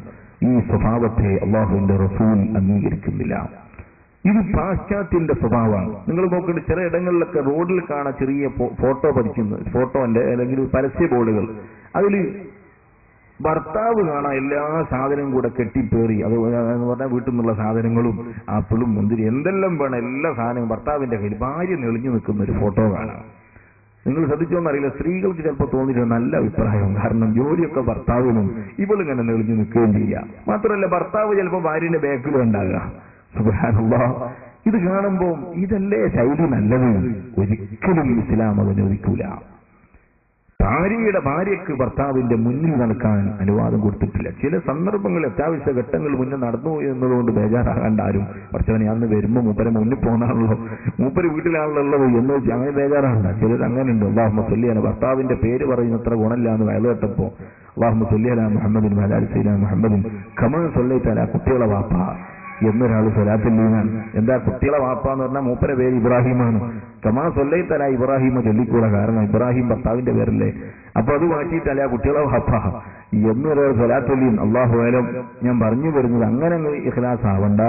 ഭർത്താവിന്റെ മുന്നിൽ നടക്കുന്നതിനെ ഇസ്ലാം അത്ര അനുവദിക്കുന്നില്ല. നമുക്ക് യോജിപ്പില്ലത്. മാത്രമല്ല ചില പാശ്ചാത്യ നടപടികളാണ് ഇതൊക്കെ. ഭർത്താവ് വീട്ടുവേലകൾ ചെയ്യാം. ചിലപ്പോൾ അങ്ങനെ ഭാര്യന്റെ കൂട്ടുകാരികളൊക്കെ വന്നിരിക്കുന്നു. വെള്ളം വിളമ്പുന്ന ആര്? ഭർത്താവ്. അദ്ദേഹം പോയിട്ടാണ് വെള്ളം കൊണ്ട് കൊടുക്കുന്നത്. ഇത്തരം കാഴ്ചകൾ പുസ്തകങ്ങളിലൊക്കെ ഇങ്ങനെ കാണുമ്പോൾ സഹോദരിക്കും തോന്നുന്നു എത്ര നല്ല അഭിപ്രായം, ഞമ്മക്ക് എത്രയോ സുഖം തന്നെ. എന്നാൽ എന്റെ സഹോദരി അതല്ല. ഭർത്താവിന്റെ ആളുകളെ അവർക്ക് സഹായം ചെയ്യേണ്ടതുപോലെ അവർക്കുള്ള സൽക്കാരം ഒരുക്കേണ്ടൊക്കെ ചുമതല നിനക്കാണ്. നീ അത് ചെയ്യുമ്പോൾ നിനക്ക് അല്ലാഹുവിൽ നിന്ന് പുണ്യം ലഭിക്കുന്നുണ്ട്. അതുകൊണ്ട് ഞാൻ ഓർമ്മപ്പെടുത്തുന്നു, ഭർത്താവ് ഒരു കാര്യം കൽപ്പിച്ചാൽ അത് അനുസരിക്കുക. ആ അനുസരണക്ക് വേണ്ടി ചിലപ്പോൾ നീ ഒന്ന് ക്ഷമിക്കേണ്ടി വരും, ചിലപ്പോൾ ഒരല്പം വിഷമം സഹിക്കേണ്ടി വരും. 12 മണിയായി കിടക്കാൻ നേരത്താ മൂപ്പർ ചോദിക്കുന്നു, എനിക്ക് കഞ്ഞി വേണം. സുബ്ഹാനല്ലാഹ്, അബ്ബേക്ക് ഹീറ്റായിപ്പോ ഇതുവരെ പിന്നെ എന്തെങ്കിലും ചോറേറ്റുന്നത് എന്നും ചോദിച്ച് ചൂടാവരുത്. കഴിവതും അദ്ദേഹത്തിനോട് സൗമ്യത്തോടെ നിങ്ങൾക്ക് കഞ്ഞിയാവേണ്ടത് ഞാനത് ചെയ്തു തരാം, എനിക്കതിൽ സന്തോഷമേ ഉള്ളൂ. മുത്ത് ഹബീബ് പറയുകയാണ്, ഭർത്താവിന്റെ കൽപ്പനക്ക് വേണ്ടി സഅയ് ചെയ്യുന്ന ഭാര്യ അവളൊരു നല്ലവളാണ്. അനുസരണക്കനുസരിച്ച് അല്ലാഹുവിൽ നിന്നവൾക്ക് കൂലി ലഭിക്കുമെന്ന് സയ്യിദുൽ വറാ മുഹമ്മദുർ റസൂലുള്ളാഹി. ഇനി രണ്ടാമത് പ്രവാചകൻ പറഞ്ഞത് അവളെ കണ്ടാൽ ഭർത്താവിന് സന്തോഷം ഉണ്ടാവുന്ന, കണ്ടാൽ തന്നെ ഭർത്താവിന് സന്തോഷം. ഇതും സ്ത്രീകൾ ശ്രദ്ധിക്കേണ്ടതാണ്. ഇതിന് ഞാൻ സഹോദരിമാരോട് പറയാം, 3 കാര്യങ്ങൾ ഞാൻ പറഞ്ഞുതരാം. ഭർത്താവിന് നിങ്ങളെ കാണുമ്പോൾ സന്തോഷം ഉണ്ടാകണമെങ്കിൽ പ്രത്യേകമായി 3 കാര്യങ്ങൾ നിങ്ങൾ ശ്രദ്ധിക്കേണ്ടത്. ഇത് കിതാബിലുള്ളതല്ല, ഇത് മനഃശാസ്ത്രപരമായിട്ടുള്ളതാണ്. കാരണം എന്താണെന്നറിയോ, ഏത് ഭർത്താവും ഭാര്യയിൽ നിന്ന് ആഗ്രഹിക്കുന്നത് അവൾക്ക് എന്നോട് സ്നേഹമുണ്ട് എന്ന പ്രകടനമാണ്. അതായത് നിങ്ങൾക്ക് അദ്ദേഹത്തോടൊരു താല്പര്യമുണ്ട്, ഇഷ്ടമാണ് എന്നൊരു പ്രവർത്തനം നിങ്ങളുടെ ഭാഗത്തു നിന്നുണ്ടാകുന്നതിനെ ഏത് ഭർത്താവും സ്വാഗതം ചെയ്യും. നേരെ മറിച്ച് നിങ്ങൾക്ക് അയാളോടൊക്കെ എന്തോ എതിർപ്പാണ്, നിങ്ങൾക്ക് അങ്ങനെ ഒരു താല്പര്യക്കുറവാണ് എന്ന് കണ്ടാൽ അയാൾക്ക് നിങ്ങളെ സ്നേഹിക്കാൻ കഴിയൂല. ആ ഒരു കാര്യം നിങ്ങൾ ആദ്യം മനസ്സിലാക്കണം. അതായത് എന്റെ ഭർത്താവിനെ ഞാൻ അദ്ദേഹത്തെ സ്നേഹിക്കുന്നു എന്നുള്ളത് ഞാൻ പ്രകടിപ്പിക്കട്ടെ. ചിലർക്ക് ഉള്ളിൽ ഭയങ്കര സ്നേഹമായിരിക്കും, പുറത്തൊന്നും ഉണ്ടാവില്ല. ആളുകൾ അങ്ങനെ. ഞാൻ ചില സഹോദരിമാർ ചില ക്ലാസ്സുകൾക്ക് ചെന്നാൽ കംപ്ലൈന്റ് ഉണ്ടാവും, ഉസ്താദേ മൂപ്പർക്ക് ഇപ്പൊ പഴയ പോലൊന്നുമല്ല, മൂപ്പർക്ക് ഇപ്പൊ എന്നെ കണ്ടുകൂടാ, ഞാൻ എന്ത് പറയുമ്പോൾ ദേഷ്യം, അനങ്ങിയ ദേഷ്യം, അങ്ങോട്ട് പോയാൽ ദേഷ്യം, അവിടെ ഇങ്ങോട്ട് വന്നാലും ദേഷ്യം, ഞാൻ എന്താ ചെയ്യേണ്ടത് എന്ന് ചോദിക്കാറുണ്ട്. ഞാൻ അത്തരക്കാരായ സഹോദരിമാരോട് പറയുന്നു, എവിടെയോ ഒരു പാൾട്ട് വന്നിട്ടുണ്ട്. എവിടെയോ നമുക്ക് ചെറിയൊരു തെറ്റ് വന്നത്. അതുകൊണ്ടാണ് ആദ്യകാലത്ത് നിങ്ങൾ എത്രയും സ്നേഹിച്ച ആൾക്ക് പെട്ടെന്ന് സ്നേഹം മങ്ങിപ്പോകാനുള്ള കാരണം എന്താണ്? അത് നിങ്ങൾ തികഞ്ഞു പരിശോധിച്ചാൽ നിങ്ങൾക്ക് മനസ്സിലാകുക. ഒന്ന്, ഭർത്താവിന്റെ സ്നേഹം പിടിച്ചു പറ്റാൻ നിങ്ങൾ ചെയ്യേണ്ടത് രാത്രി കാലങ്ങളിൽ നിങ്ങളും അവരും തമ്മിൽ റൂമിൽ കൂടുന്ന സമയത്ത് കിടക്കാനെത്തുന്ന കിടത്തുമുറിയിലേക്ക് ബെഡ്റൂമിലേക്ക് വരുമ്പോ സ്ത്രീകൾ പുരുഷന്മാരെക്കാൾ വളരെ അങ്ങേയറ്റം വൃത്തിയാവൽ അനിവാര്യമാണ്. കാരണം രാവിലെ തുടങ്ങുന്ന വീട്ടുജോലികളാണ്, യാതൊരു വിട്ടുവീഴ്ചയില്ല. രാവിലെ തുടങ്ങും, അമ്മി അരക്കണം. ഇപ്പൊ അമ്മി എന്നെ കാണാനില്ലാത്ത കാലാണ്. ഏതോ ആകട്ടെ, അങ്ങനെ ആടിനെ കൂട്ടിൽ നിന്ന് ഇറക്കി കെട്ടണം, പശുവിനെ തൊഴുത്തുനിന്ന് കറക്കണം, അങ്ങനെ തുടങ്ങി പല ജാതി പരിപാടികൾ. ഇപ്പൊ ഞാനൊരു ഉദാഹരണം പറഞ്ഞതാണ്. ചില വീടുകളിലേക്ക് ചെന്നാൽ എന്തൊരു വൃത്തിയാണ്, പാർപ്പിടം വൃത്തിയായി കൊണ്ട് നടക്കുന്നത് സ്ത്രീയുടെ ചുമതലയാണ്. അതിന് അവൾക്ക് പുണ്യവുമുണ്ട്. അതുകൊണ്ട് തന്നെ നല്ല വൃത്തിയിൽ സൂക്ഷിക്കുന്ന അമ്മമാരുണ്ട്. ആ സഹോദരിമാരോട് ഞാൻ ഓർമ്മപ്പെടുത്തുന്നു, ഭർത്താവിന്റെ അടുത്തേക്ക് വരുമ്പോൾ ചിലപ്പോൾ നമ്മൾ ഈ പണിയെല്ലാം കഴിഞ്ഞാൽ മാക്സി സുബ്ഹാനല്ലാഹ് വൃത്തികേടായിട്ടുണ്ടാവും, ആകെ മോശപ്പെട്ട മാക്സിയ. അതിട്ടിട്ടാണ് രാത്രി ഇയാളുടെ അടുത്തേക്ക് വരുന്നെങ്കിൽ വല്ലാഹി ഞാൻ പറയാ, മൂപ്പര് ബെഡ്റൂമിൽ ഇങ്ങനെ നിൽക്കുക ഭാര്യയും കാത്തിട്ട്.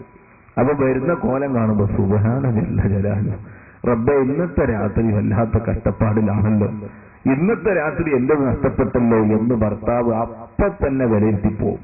അങ്ങനെ ആവുമ്പോ ഈ ഭർത്താവിന് ഒരിക്കലും നിങ്ങളെ സ്നേഹിക്കാനല്ല കഴിയുക, പിന്നെയോ വെറുപ്പാണ് ഉണ്ടാവുക. അപ്പൊ അത് ആദ്യം നിങ്ങൾ ശ്രദ്ധിക്കേണ്ട പണി, ഭർത്താവിന്റെ അടുത്തേക്ക് ചെല്ലുമ്പോ പരിപൂർണ വൃത്തി പാലിക്കുക. ആ പൗഡർ, ഇന്നലെ ഞാൻ ഇവിടെ വന്നപ്പോ ഒരാളെന്നോട് സംശയം ചോദിച്ചു, സ്ത്രീകൾ ഈ സ്പ്രേ ഉപയോഗിക്കുന്നതിനെ കുറിച്ച് എന്ത് പറയുന്നു? സ്ത്രീകൾക്ക് സ്പ്രേ ഉപയോഗിക്കാം, നന്നായി ഉപയോഗിക്കാം, ഒരു 100 മില്ലി ഒന്നായിട്ട് വേണമെങ്കിൽ പറ്റാം. ഭർത്താവിന്റെ മുന്നിൽ നേരെ മറിച്ച് പുറത്തിറങ്ങുമ്പോ, പുറത്തു പോവാൻ, സൽക്കാരത്തിന് സർക്കിറ്റ് പോവാൻ, ആ സമയത്ത് ഇവൾ പുരട്ടിയ സുഗന്ധദ്രവ്യം അന്യ പുരുഷന്മാർക്ക് അത് ഇടവരുത്തുന്നുവെങ്കിൽ, അവർക്ക് ആദരം അതുകൊണ്ട് ലഭിക്കുന്നെങ്കിൽ സ്പ്രേ പുരട്ടിയത് ഹറാമാണ്. സ്പ്രേ പുരട്ടണം ആരെ മുമ്പിൽ? ഭർത്താവിന്റെ മുമ്പിൽ.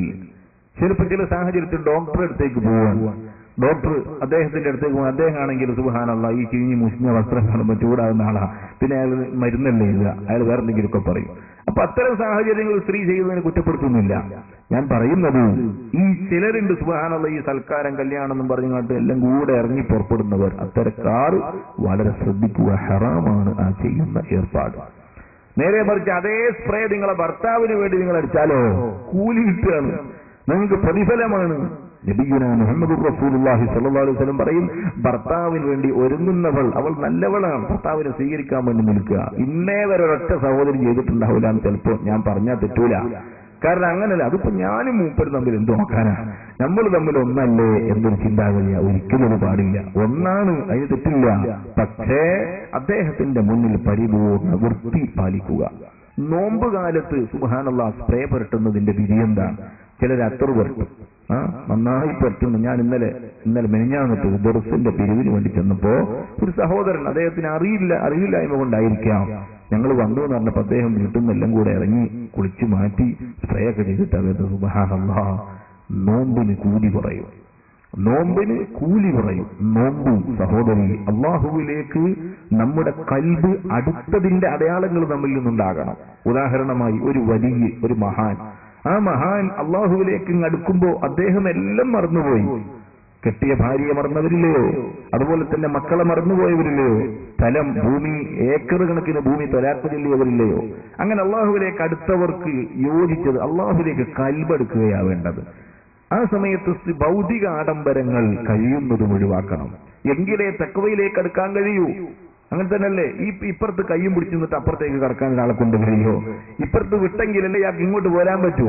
എന്നതുപോലെ സഹോദരി, ദുനിയാവിൽ നോമ്പ് പിടിക്കുന്ന സമയം നോമ്പിന് സുഗന്ധദ്രവ്യങ്ങൾ ഉപയോഗിക്കുന്നത് കൂലിക്ക് ഭംഗം വരുത്തും. നോമ്പ് ബാത്തിലാവൂല, നോമ്പിന് കുഴപ്പമില്ല. ഇതുകൊണ്ട് തന്നെ മഹാന്മാർ പറയുന്നത് വാസനയുള്ള ബാത്ത് സോപ്പ് ഉപയോഗിക്കുന്നതും ശ്രദ്ധിക്കേണ്ടതാണ്. ബാത്ത് സോപ്പ് ഉണ്ട് സുബ്ഹാനല്ലാഹ്, അത്രയൊക്കെ ബാക്കിൽ നിൽക്കേണ്ടി വരും, സ്പ്രേയും ബാക്കിൽ നിൽക്കേണ്ടി വരും. അപ്പൊ അത് നിങ്ങൾ എന്താ പറഞ്ഞ് കുളിക്കണ്ടെന്നാണോ എന്ന് ചിലർക്ക് സംശയം ഉണ്ടാവും. ഇമാം സുബ്കി റളിയല്ലാഹു അൻഹു പറയുന്നു, അത്തരം കാര്യങ്ങളൊക്കെ റമദാനിൽ രാത്രിയിലേക്ക് മാറ്റിവെക്കുന്നതാണ് കൂടുതൽ ഉചിതം.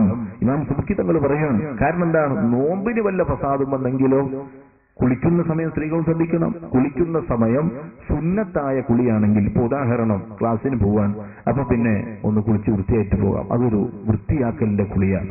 ആ കുളിക്കുന്ന സമയത്ത് ചവിട്ടിലൂടെ വെള്ളം അകത്ത് പോവുകയോ അല്ലെങ്കിൽ മലദ്വാരത്തിലൂടെ വെള്ളം അകത്ത് കടക്കുകയോ നമ്മുടെ ഉള്ളിലേക്ക് വല്ലതും കടന്നാൽ നോമ്പതോടുകൂടെ കഴിഞ്ഞു, നോമ്പ് പാത്തിലായി. ആ നോമ്പ് പിന്നെ ഖദാ വീട്ടുകയും വേണ്ടി വരും.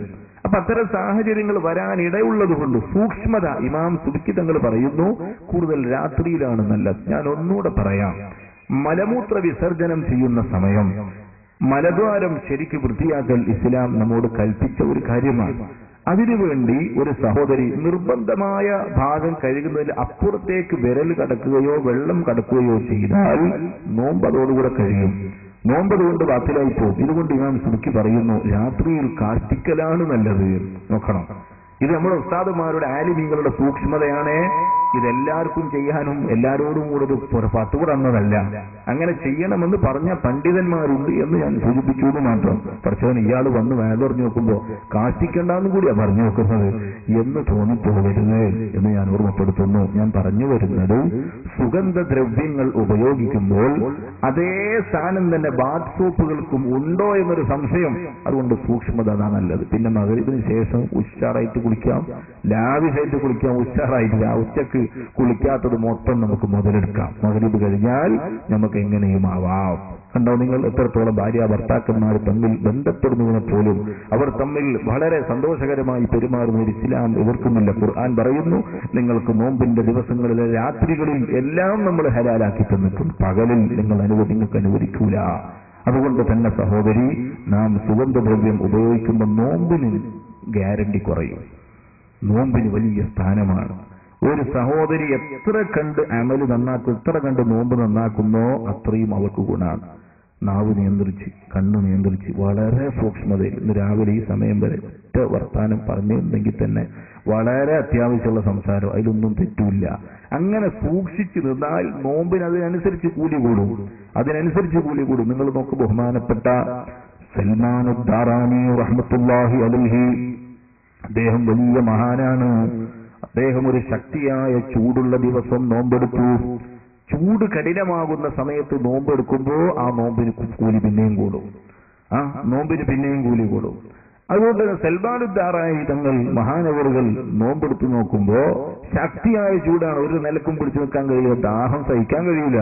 ആ സമയത്ത് മഹാനവറുകൾ നോമ്പെടുത്ത് മഗ്‌രിബ് കഴിഞ്ഞ് നോമ്പ് തുറന്ന് ശാഹ് നിസ്കാരം കഴിഞ്ഞ് മഹാനവറുകൾ ഉറങ്ങാനുള്ള പുറപ്പാടിലാണ്. അങ്ങനെ വുളൂ ചെയ്ത് ദിക്റും ഔറാദുകളും ഖുർആനോത്തുമൊക്കെ കഴിഞ്ഞ് കിടപ്പാക്കി ഫായിലേക്ക് അങ്ങ് കിടന്ന് കണ്ണു ചിമ്പിയതേ ഉള്ളൂ. അപ്പോഴേക്ക് സൽമാൻ ദാറാനി റഹ്മത്തുള്ളാഹി അലൈഹി ഒരു സ്വപ്നം കാണുകയാണ്. എന്താണ് ആ സ്വപ്നം?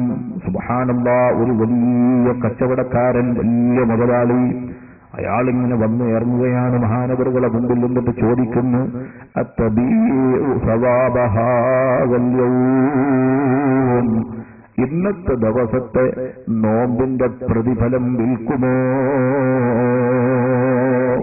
സൽമാൻ ദാറാനി റഹ്മത്തുള്ളാഹി അലൈഹിയോട് ഇന്നത്തെ നോമ്പിന്റെ കൂലി കൊടുക്കുന്നോന്നാ ചോദിക്കുന്നത്. ഇന്നത്തെ നോമ്പിന്റെ പ്രതിഫലം കച്ചവടത്തിനുണ്ടോ എന്ന് ചോദിച്ചപ്പോ മഹാനവറുകൾ പറഞ്ഞില്ല, ഞാൻ കൊടുക്കാൻ ഉദ്ദേശിക്കുന്നില്ല. അപ്പൊ ഇയാള് പറയാണ്, ഞാൻ നിങ്ങൾക്ക് 1,00,000 ദീനാറ് തരാം, 1,00,000 തരാ. കൊടുക്കോ? മഹാനവറുകൾ ഒന്നില്ല, കൊടുക്കൂല. എന്നാ പിന്നെ 2,00,000 ഞാൻ തരാം. സൽമാൻ ദാറാനി റഹ്മത്തുള്ളാഹി അലൈഹി പറഞ്ഞു, രണ്ടിനും ഞാനത് കൊടുക്കുകയില്ല, ഞാനത് കൊടുക്കാൻ വെച്ചതല്ല. അപ്പൊ മഹാനവറുകൾ ഈ വന്ന കച്ചവടക്കാരൻ ചോദിക്കുക, എന്ത് കിട്ടിയാൽ നിങ്ങളത് കൊടുക്കും? നിങ്ങൾ കച്ചവടത്തിന് വെച്ചതൊക്കെ ശരി, എന്ത് കിട്ടിയാൽ നിങ്ങളത് കൊടുക്കാൻ കഴിയും? അപ്പൊ മഹാനവറുകൾ പറഞ്ഞു, എനിക്ക് എന്നെ തടച്ച് ഭക്ഷണം തന്ന് വെള്ളം തന്ന് വളർത്തിയ അല്ലാഹുവിനെ കണ്ടാൽ ആ ഒരു ഗുണത്തിന് പകരം ഞാൻ ഇത് കൊടുക്കാൻ തയ്യാറാണ്. എനിക്ക് അല്ലാഹുവിനെ കാണണം. സുബ്ഹാനല്ലാഹ്. ഇപ്പൊ വന്ന ആൾ പറയാണ്, ഞാൻ ഇതിന് തന്നെയാണ് വന്നത്, നിന്നൊന്ന് പരീക്ഷിക്കാൻ വന്നതാണ് സൽമാനെ, നിന്നെ പരീക്ഷിക്കാൻ വന്നതാണ്. ഞാൻ അല്ലാഹുവിന്റെ അടുത്തുനിന്നുള്ളൊരു മലക്കാണ്. പക്ഷേ നീ ഇത്രയും വലിയൊരു മറുപടി പറഞ്ഞതുകൊണ്ട് അല്ലാഹു നിനക്ക് നോമ്പിന് പകരം നാളെ പാരത്രീക ലോകത്ത് അല്ലാഹുവിനെ കാണാനുള്ള തൗഫീഖ് നിനക്ക് തരും കേട്ടോ. ബഹുമാനപ്പെട്ടവർ പറയുന്നു സൽമാൻ ദാറാനിയുടെ സംഭവം ബഹുമാനപ്പെട്ട ഇബ്നു ഹജർ അൽ ഹൈതമി തങ്ങളെ കിതാബിൽ കാണാം. സഹോദരിമാരെ, ഞാൻ പറഞ്ഞു വന്നത് നോമ്പ് എത്ര കണ്ട് നമ്മൾ നന്നാക്കുന്നു അതിനനുസരിച്ച് കൂലി കൂടും. നബി തങ്ങൾ പറയുന്ന ഒരു നന്മ ചെയ്താൽ അതിന് 10 മടങ്ങ് കൂലി കിട്ടാറുണ്ട്. ചിലപ്പോൾ അതിന് 20 ഇരട്ടി കൂലി കിട്ടും, 30 ഇരട്ടി, 100 ഇരട്ടി, 300 ഇരട്ടി, 400 ഇരട്ടി വരെ കൂലി പോകും. അവസാനം അത് പോയി 700 ഇരട്ടി വരെ അള്ളാഹു കൂലി വരും മനസ്സ് നന്നാക്കുമ്പോൾ. ഉദാഹരണം, ഒരു സഹോദരി പ്രത്യേകിച്ചൊരു നീയത്തൊന്നും വെക്കാതെ ആ ക്ലാസ്സിന് വന്നത്. എല്ലാവരും ക്ലാസ്സിന് പോകുന്നപ്പോൾ ഞാനും ക്ലാസ്സിനെന്നും പറഞ്ഞ് ക്ലാസ്സിന് വന്നിരുന്നു. ദീർഘനേരം അവർ പങ്കെടുത്തു, ദിക്ർ ചൊല്ലി സ്വലാത്ത് ചൊല്ലി അവർ വീട്ടിലേക്ക് പോയി. എന്നാൽ വേറെ ഒരു സഹോദരിയോ അവർ വീട്ടിൽ നിന്ന് ഇറങ്ങുമ്പോൾ തന്നെ പഠിച്ചവന് ഇൽമ പഠിക്കാനാണ് ഞാൻ പോകുന്നത്, ഇൽമ പഠിക്കൽ എനിക്ക് നിർബന്ധമാണ്, അതുകൊണ്ട് ഈ വിശുദ്ധ റമദാനിൽ നോമ്പ് നോറ്റ് ഞാൻ ക്ലാസ്സിന് പോകുന്നത് അല്ലാഹുവേ നിന്റെ അടുക്കൽ ഒരു സ്വാലിഹായ അമലാക്കി തരണം എന്ന് പറഞ്ഞ് നല്ല നീയത്തോടെ കടന്നു വരുന്ന ആ പെണ്ണിന്റെ ഓരോ കാലടിയും അവൾക്ക് സ്വതക്കയാണ്. ഒരു കാലവൾ എടുത്തു വെക്കുമ്പോൾ അവളുടെ ദറജ ഉയരുന്നുണ്ട്, മറ്റേ കാലവൾ എടുത്തു വെക്കുമ്പോൾ അവൾക്കൊരു തെറ്റ് അല്ലാഹു പുറത്തു കൊടുക്കുന്നുണ്ട്. അവൾ ഇവിടെ വന്നിരിക്കുമ്പോൾ മലക്കുകൾ അവൾക്ക് വേണ്ടി ദുആ ചെയ്യുന്നുണ്ട്, അവളുടെ ദുആക്ക് മലക്കുകൾ ആമീൻ പറയുന്നുണ്ട്. അവൾ വീട്ടിലെത്തുന്നത് വരെ മലായികത്തുർ റഹ്മത്ത് അവൾക്ക് കാവലുന്നുണ്ട്. കണ്ടു നിങ്ങൾ, ഒരൊറ്റ ക്ലാസ്സിന് വന്ന 2 സഹോദരിയുടെ വ്യത്യാസം. ഒരാൾ വന്നത് നീയത്തൊന്നും വെക്കാതെ ഇറങ്ങിപ്പോകുന്നതാണ്, മറ്റേയാളോ വളരെ കരുത്തോടെ അല്ലാഹുവിന് വേണ്ടിയാണ് ചെയ്തത്. അപ്പൊ അതിനനുസരിച്ച് കൂലിക്ക് വ്യത്യാസമുണ്ട്, മാറ്റമുണ്ട്. ഞാൻ പറഞ്ഞു വന്നത് അല്ലാഹുവിന് വേണ്ടി ലയിച്ചുകൊണ്ട് നോമ്പിനെ റബ്ബിന് വേണ്ടി മാറ്റി വെക്കണേ സഹോദരി. വെറുമൊരു വിശപ്പ് സഹിക്കല് മാത്രമല്ല, വെറും ഒരു വിശപ്പ് സഹിച്ചുകൊണ്ട് മാത്രം നോമ്പിന്റെ വലിയ പ്രാധാന്യം നമുക്ക് ലഭിക്കുന്നില്ല. വളരെ ശ്രദ്ധിച്ചോളണം. അല്ലാഹു തൗഫീഖ് നൽകുമാറാകട്ടെ. ഞാൻ പറഞ്ഞു വന്നത് ഭർത്താവിലേക്ക് നോക്കുമ്പോൾ സന്തോഷം കൊടുക്കുന്ന വിഷയമാണ്. ഭർത്താവ് വന്ന് ഭാര്യയെ കാണുമ്പോഴേക്കും സന്തോഷം ഉണ്ടാക്കണം. അതിന് ഒരു കാര്യം ഞാൻ പറഞ്ഞത്, രാത്രിയിൽ നിങ്ങൾ വൃത്തി പാലിക്കുക, പരിപൂർണ വൃത്തി. ഒരു നിലക്കും ഭർത്താവിന് വൈമനസ്സുണ്ടാകരുത്. അദ്ദേഹത്തിന് നിങ്ങളൊരു താല്പര്യം വേണം. ഞാൻ പറഞ്ഞതുപോലെ നിങ്ങളൊന്ന് ഒരു ദിവസം ഒന്ന് ആ മാക്സി ഒന്ന് മാറ്റി ഒന്ന് മേലൊക്കെ ഒന്ന് കഴുകി ഒന്ന് വൃത്തിയായിട്ട് ഭർത്താവിനെടുത്ത് ചെന്നാൽ 10 ഇരട്ടി സന്തോഷം നിങ്ങൾക്ക് ഏറെ അദ്ദേഹം തരും. അദ്ദേഹത്തിന് എന്നെ കൽബിൽ പഠിച്ചവനെ ഇവൾക്ക് എന്നോട് എന്തോ കാര്യമായ ഒരു താല്പര്യമുണ്ട്, എന്നെ ഇവൾക്ക് ഭർത്താവായിട്ട് അംഗീകരിക്കാൻ കഴിഞ്ഞിട്ടുണ്ട്, അങ്ങൊരു തോന്നൽ ഉണ്ടാക്കി കിട്ടിയാൽ വല്ലാഹി നിങ്ങൾ രക്ഷപ്പെടും. നിങ്ങൾക്ക് അതുകൊണ്ട് സന്തോഷം ഉണ്ടാക്കി തരാൻ അയാൾക്ക് കഴിയും. ഇനി രണ്ടാമത് സ്ത്രീകൾ ചെയ്യേണ്ട മറ്റൊരു കാര്യം, ഇവിടെ തന്നെ പുരുഷന്മാരും ചില കാര്യങ്ങൾ ശ്രദ്ധിക്കാനാണ്. സ്ത്രീകൾ പറയും ഉസ്താദ് എന്താണ് ഇപ്പൊ ഞങ്ങളോട് മാത്രം പറയും വൃത്തിന്റെ കാര്യം, പുരുഷന്മാരോടും പറയേണ്ടതാണ്.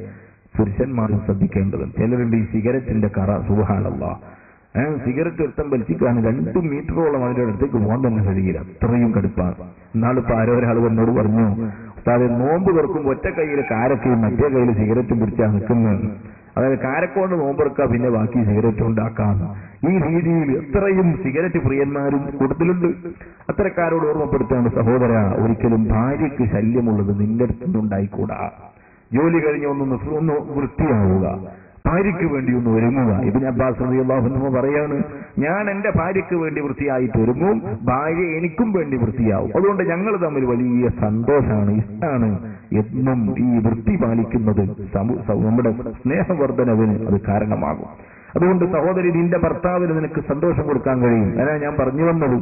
ഇനി രണ്ടാമത് സ്ത്രീകൾ ശ്രദ്ധിക്കേണ്ട മറ്റൊരു കാര്യം, പുരുഷന്മാരോട് പറയേണ്ടത് ഞാൻ ഒന്നുകൂടെ ഓർമ്മപ്പെടുത്താം. നിങ്ങൾ നിങ്ങളുടെ ഭാര്യമാർക്ക് വേണ്ടി ഒന്നാമത് ഈ സിഗരറ്റിന്റെ വഴി, സിഗരറ്റ് വലിക്കുന്നവർക്ക് 3 പ്രത്യേകതകളാണ് ഉസ്താദുമാര് പറഞ്ഞു തന്നത്. ആകെ 3 ഗുണങ്ങൾ സിഗരറ്റ് വലിക്കാർക്ക്. ഇവിടെ നമ്മളെ കൂടുതൽ ആരെ വലിക്കാറുണ്ടോ എനിക്കറിയില്ല. 3 ഗുണങ്ങളുണ്ട്. ഒന്നാമത്തെ എന്താണെന്നറിയോ, ഇയാൾക്ക് മുടി നരക്കൂല, വയസ്സാവൂല. രണ്ടാമത്തെ ഇയാളെ പ്രത്യേകത, ഇയാളെ വീട്ടിൽ കള്ളം കടക്കൂല. മൂന്നാമത്തത്, ഇയാളെ പിന്നാലെ നായ ഓടുകയില്ല, നായ പീഡിപ്പിക്കൂല ഇയാളെ. ഇങ്ങനെ 3 പ്രത്യേകത. ഒന്നാമത്തത്, ഇയാൾക്ക് നര വരൂല, വയസ്സാവൂല എന്ന് പറഞ്ഞത് അതിന്റെ മുമ്പ് തന്നെ ആള് മരിച്ചിട്ടുണ്ടാവും. കാരണം സിഗരറ്റ് വലിച്ച് ഏകദേശം ആന്തരിക അവയവങ്ങൾ തകരാറ്, ഇവൻ മരിച്ചിട്ടുണ്ടാവും. ഇനി രണ്ടാമത്തത്, ഇയാളെ വീട്ടിൽ കള്ളം കിടക്കൂല എന്നല്ലേ. അതിന്റെ കാരണം ഇവൻ മര്യാദക്ക് ഉറങ്ങൂല, ഇവൻ ഇങ്ങനെ ചുമച്ചുകൊണ്ടിരിക്കും. അപ്പൊ കള്ളന് സ്വൈര്യമായിട്ടൊന്നും കക്കാൻ കഴിയൂല. അങ്ങനെ ഒരു ഗുണം കിട്ടാൻ. പിന്നെ മൂന്നാമത്തത്, ഇവന്റെ പിന്നാലെ നായ ഓടൂല എന്നാണ്. കാരണം ഇവന്റെ കയ്യിൽ മര്യാദയ്ക്ക് നടക്കണമെങ്കിൽ ഒരു വടി വേണം. അപ്പൊ ഈ വടിയും പിടിച്ച് നടക്കുമ്പോൾ നായക്കറിയില്ലല്ലോ ഇവന് നടക്കാൻ കഴിയില്ല എന്നുള്ളത്. നായ കരുത് എന്നെ തല്ലാനുള്ളതാണ്. അങ്ങനെ നായ ഒപ്പം കൂടൂല. ഇങ്ങനെ ആകെ സിഗരറ്റ് വലിക്കാർക്ക് ഭൗതിക ലോകത്തുള്ള 3 ഗുണങ്ങൾ പതാ.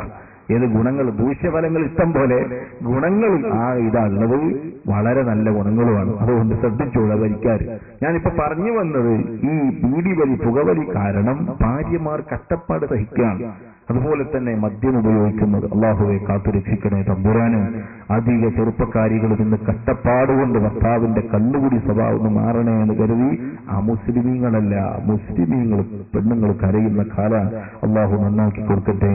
രാമനാട്ടുകർക്കത്ത് വലിയ ഹാജിയർ, അദ്ദേഹത്തിന്റെ ഭാര്യ സങ്കടം പറയാണ്, ഉസ്താദേ ഹാജിയാണൊക്കെ ശരിയാണ്, എല്ലാം ശരിയാണ്, പക്ഷേ ആ ബാറിന് മുമ്പിൽ റെസ്റ്റോറന്റ് മുമ്പിൽ എത്തിയാൽ എല്ലാ ഹജ്ജും പൊടും, എല്ലാം മറന്നുപോകും. അതുകൊണ്ട് ഒന്ന് ദുആ ചെയ്ത് സലാമത്താക്കണം. അയാളാണെങ്കിൽ എല്ലാ കാര്യത്തിനും പറ്റിയ ആളുമാണ്. എന്ത് കാര്യം പറഞ്ഞാലും ചെയ്തു തരും, എന്ത് വിഷമം പറഞ്ഞാലും ഇതൊക്കെ പരിഹരിക്കാൻ അയാളെ കൊണ്ട് കഴിയുന്ന അയാൾ ചെയ്യും. പക്ഷേ ഇത് മാറുന്നില്ല. അള്ളാഹു നല്ല ബുദ്ധി കൊടുക്കുമാറാകട്ടെ. പക്ഷേ അള്ളാഹു പെട്ടെന്ന് ശിക്ഷിക്കാത്തതുകൊണ്ട് ഇവർക്കൊന്നും ഇതിന്റെ വില മനസ്സിലാവൂല. ഈ പറഞ്ഞതിന്റെ വിലയൊന്നും അവർക്ക് തിരിയില്ല. അവസാനം വാർദ്ധക്യമായ ഒരു ഭാഗത്ത് കിടക്കുമ്പോഴാണ് ഇതിന്റെ ഒക്കെ വില, മനുഷ്യന് ആരോഗ്യത്തിന്റെ വില തിരിയല. അപ്പോഴാ ഞാൻ പറഞ്ഞ എന്റെ വിഷയത്തിലേക്ക് തന്നെ പോകട്ടെ. ഭർത്താവ് നോക്കുമ്പോൾ സന്തോഷം കൊടുക്കാൻ ഭാര്യയ്ക്ക് കഴിഞ്ഞാൽ അവൾ നല്ല വനിതയാണ്, നല്ലവളാണ് അവൾ. നബി തങ്ങൾ പറഞ്ഞ ഈ ഹദീസിന്റെ വിശദീകരണത്തിൽ ഇനി ഒന്നുകൂടെ നിങ്ങൾ നോക്കുക. ഭാര്യയ്ക്ക് ഭർത്താവിനോട് സന്തോഷിപ്പിക്കാൻ പറ്റുന്ന രണ്ടാമത്തെ മേഖല വീട്ടിലെ ചിലവ് വകകൾ, ചെലവ് കാര്യങ്ങളൊന്ന് ശ്രദ്ധയോടെ ഭാര്യ നോക്കണം. എത്രയാണ് സുബ്ഹാനല്ലാഹ് ഓരോരുത്തർക്കുള്ള ചെലവുകൾ. ഇപ്പൊ ചെറിയ പെരുന്നാളാ വരാൻ പോകും, നോമ്പ് തുറ, അല്ലാഹുവേ ആ തുറക്ക് വേണ്ടിയിട്ട് അല്ലാത്തതും ആവശ്യമുള്ളതുമായിട്ട് എത്രയാണ് സ്ത്രീകളുടെ കാരണം കൊണ്ട് ഇല്ലാതായി പോകുന്നത്, എത്രയാണ് പണം വെറുതെ കളഞ്ഞു പോകുന്നത്. അതുകൊണ്ട് സഹോദരിമാര് ശ്രദ്ധിക്കുക, ചിലവിന്റെ വിഷയം വളരെ ശ്രദ്ധയോടെ. ഭർത്താവിന് ശമ്പളമൊക്കെ കിട്ടി, നല്ല റാഹത്തിലാണ്, ഇപ്പൊ വിഷമമൊന്നുമില്ല, എന്നാൽ അപ്പോഴാണ് നമ്മൾ വളരെ തന്ത്രപൂർവ്വം അദ്ദേഹത്തോട് ചെലവിന്റെ കാര്യങ്ങൾ അവതരിപ്പിക്കേണ്ടത്. ഇപ്പോഴാണ് മുളകില്ല, മല്ലിയില്ല, അരിയില്ല എന്നൊക്കെ പറയേണ്ടത്. ഒരു പൈസ ഇല്ലാതെ ഒന്നും കിട്ടാതെ ആകെ നിൽക്കുന്ന മൂടോഫായി നിൽക്കുമ്പോൾ ചെന്നിട്ട് ഇതവിടെ അരിയില്ല, മുളകില്ല, മല്ലിയില്ല എന്നും പറഞ്ഞാൽ അദ്ദേഹത്തിന് നിങ്ങളെ സ്നേഹിക്കാൻ കഴിയില്ല, അദ്ദേഹത്തെ കുറ്റപ്പെടുത്തിയിട്ട് കാര്യമില്ല. അതുകൊണ്ട് നിങ്ങൾ ആ ഒരു നല്ല സമീപനത്തിലൂടെ കാര്യങ്ങൾ, അദ്ദേഹം തന്നെയാണ് നമുക്കൊക്കെ ചെയ്തു തരേണ്ടത്, എല്ലാം ചെയ്തു തരേണ്ട അദ്ദേഹമാണ്. അപ്പൊ അതുകൊണ്ട് ആ നിലക്ക് നല്ല രീതിയിൽ പറഞ്ഞ് മനസ്സിലാക്കി കൊടുത്താൽ ആ ഭർത്താവ് നിങ്ങളെ സ്നേഹിക്കാൻ കഴിയും. ഇനി മൂന്നാമത് സഹോദരിമാര് ശ്രദ്ധിക്കേണ്ടത്, ഭർത്താവ് എപ്പോൾ വീട്ടിലേക്ക് വരുന്നുവോ ആ സമയത്തൊക്കെ അദ്ദേഹത്തിന് സ്വീകരിക്കാൻ നിങ്ങൾ പൂമുഖത്തുണ്ടാവണം. ഭർത്താവ് ജോലി കഴിഞ്ഞ് വരലപ്പോഴാ 9 മണി കഴിയും, അല്ലെങ്കിൽ തറാവീഹ് കഴിഞ്ഞ് വരലപ്പോഴാ 9:30, 9 മണി, ചിലപ്പോൾ 10 മണിയാവും. എന്നാൽ ആ സമയത്തേക്ക് എല്ലാ തിരക്കും തീർത്ത് ഭർത്താവ് വരുമ്പോൾ നിങ്ങൾ അവിടെ ഉണ്ടാകണം. കാരണം ആ മനുഷ്യൻ വരുമ്പോ അദ്ദേഹത്തിന് 100,000 പ്രശ്നങ്ങളുണ്ട്, അതൊക്കെ കഴിഞ്ഞ് ഒരു അവലംബം, പിന്നെ ആകെ ഒരു പ്രതീക്ഷ ഉള്ളത് നിങ്ങളെടുത്തുണ്ടാണ്. കേറി വരുമ്പോ തന്നെ അവിടെ നിന്ന് അൽഹംദുലില്ലാ ചിരി കണ്ട് സലാം മടക്കി സന്തോഷത്തോടുകൂടെ ഭർത്താവിനെ സ്വീകരിക്കുന്ന ഭാര്യയെ ഒരിക്കലും ഈ ഭർത്താവ് മറക്കൂല. ഞാൻ ഈ പറഞ്ഞ 3 സ്വഭാവം നിങ്ങൾക്കുണ്ടോ? വല്ലാഹി ഞാൻ പറയാ, 10,000 സ്ത്രീകളുടെ ഇടയിൽ നിങ്ങളെ ഭർത്താവിനെ കൊണ്ടുവച്ചു കൊടുത്താലും അദ്ദേഹത്തിന്റെ കണ്ണ് വൈകാരിക ലോകത്തേക്ക് ഒരൊറ്റ സ്ത്രീന്റെ മുഖത്തേക്കും പോല. ഒരു വലിയ ടെക്സ്റ്റൈൽസിലാണ് അവന്റെ ജോലി, ദിവസവും സ്ത്രീകൾ ഇവന്റെ ഭാര്യയേക്കാൾ എത്രയോ 10 മടങ്ങ് സൗന്ദര്യമുള്ളവർ അവർ വന്നു പോകുന്നുണ്ട്. പക്ഷേ ഇവന്റെ മനസ്സിൽ അതൊന്നും തങ്ങൂല. അവന്റെ കൽബിലുള്ളത് ഞാൻ കടന്നു കൊല്ലും എന്നെ സ്വീകരിക്കുന്ന ഭാര്യ, ഞാൻ വീട്ടിലേക്ക് ചെല്ലും എന്നെ സന്തോഷം കൊണ്ട് പൊതിയുന്നവൾ. അതുപോലെ എന്റെ വീട്ടിന്റെ കാര്യങ്ങൾ ഞാൻ ശ്രദ്ധിച്ചില്ലെങ്കിലും വളരെ ശ്രദ്ധാപൂർവം എന്റെ മക്കളുടെ പഠനം, എന്റെ വീട്ടിലെ ചെലവിന്റെ കാര്യങ്ങൾ, എന്റെ ഉമ്മയുടെ ഉപ്പയുടെ ആരോഗ്യസ്ഥിതികൾ ഒക്കെ അന്വേഷിക്കുന്ന എന്റെ പ്രിയപ്പെട്ടവൾ, അവളുടെ ആ മുഖം, അതാണ് എനിക്ക് വലുത്. ഇക്കാണുന്ന നിറഭേദങ്ങൾ എനിക്കൊരു വിഷയമല്ല, ഞാനതൊന്നും ശ്രദ്ധിക്കുന്നില്ല എന്ന പരിസ്ഥിതിയിലേക്ക് നിങ്ങളുടെ ഭർത്താവിനെ എത്തിക്കാൻ ഉമ്മമാരെ നിങ്ങളുടെ സ്വഭാവത്തിന് കഴിയും. അതുകൊണ്ടാണ് മുത്തുനബി സല്ലല്ലാഹു അലൈഹി വസല്ലം നല്ല വനിതയുടെ 2ാം ലക്ഷണമായിട്ട് ഇതിനെ എണ്ണിയത്. ഏത്? ഭർത്താവ് അവളെ കണ്ടാൽ സന്തോഷിക്കണം. ഇവിടെ അധിക സ്ത്രീകളും പിന്നോട്ടാണ്. കഴിവതും സ്നേഹം കൊടുത്ത് ഭർത്താവിന് അവനവന്റെ പിടിയിലാക്കാൻ പലരും ശ്രദ്ധിക്കുന്നില്ല. ഞാൻ നേരത്തെ പറഞ്ഞ പോലെ കുറെ കഴിയുമ്പോ അത് അത്രയൊക്കെ മതി, അതൊക്കെ അങ്ങനൊക്കെ മതി, ഞാനും അദ്ദേഹവും അല്ലേ, നമ്മൾ തമ്മിൽ ഇപ്പൊ എന്തിനാ എന്നൊരു തോന്നൽ അതൊരിക്കലും ഇടകൊടുക്കരുത്. പിന്നെയോ വളരെ ശ്രദ്ധയോട് ഓരോ ദിവസവും ഭർത്താവിന്റെ സ്നേഹം പിടിച്ചു പറ്റാൻ നിങ്ങൾ ശ്രദ്ധിക്കണം. എന്തുകൊണ്ടാണ് അങ്ങനെ ഭർത്താവിന്റെ സ്നേഹം ഭാര്യയോട് ഇത്രയും കർക്കശമായി പറയുന്നതെന്നല്ലേ ഹബീബ് മുഹമ്മദ് റസൂലുള്ളാഹി സ്വല്ലല്ലാഹു അലൈഹി വസല്ലം പറയുകയാണ്, ഒരു സ്ത്രീ അവൾ 5 വഖത്ത് നിസ്കരിച്ചു. റമദാൻ മാസത്തിൽ അവൾ നോമ്പെടുത്തു. അതുപോലെ തന്നെ അവൾ മറ്റുള്ള കർമ്മങ്ങളൊക്കെ ചെയ്യുന്നവളാണ്.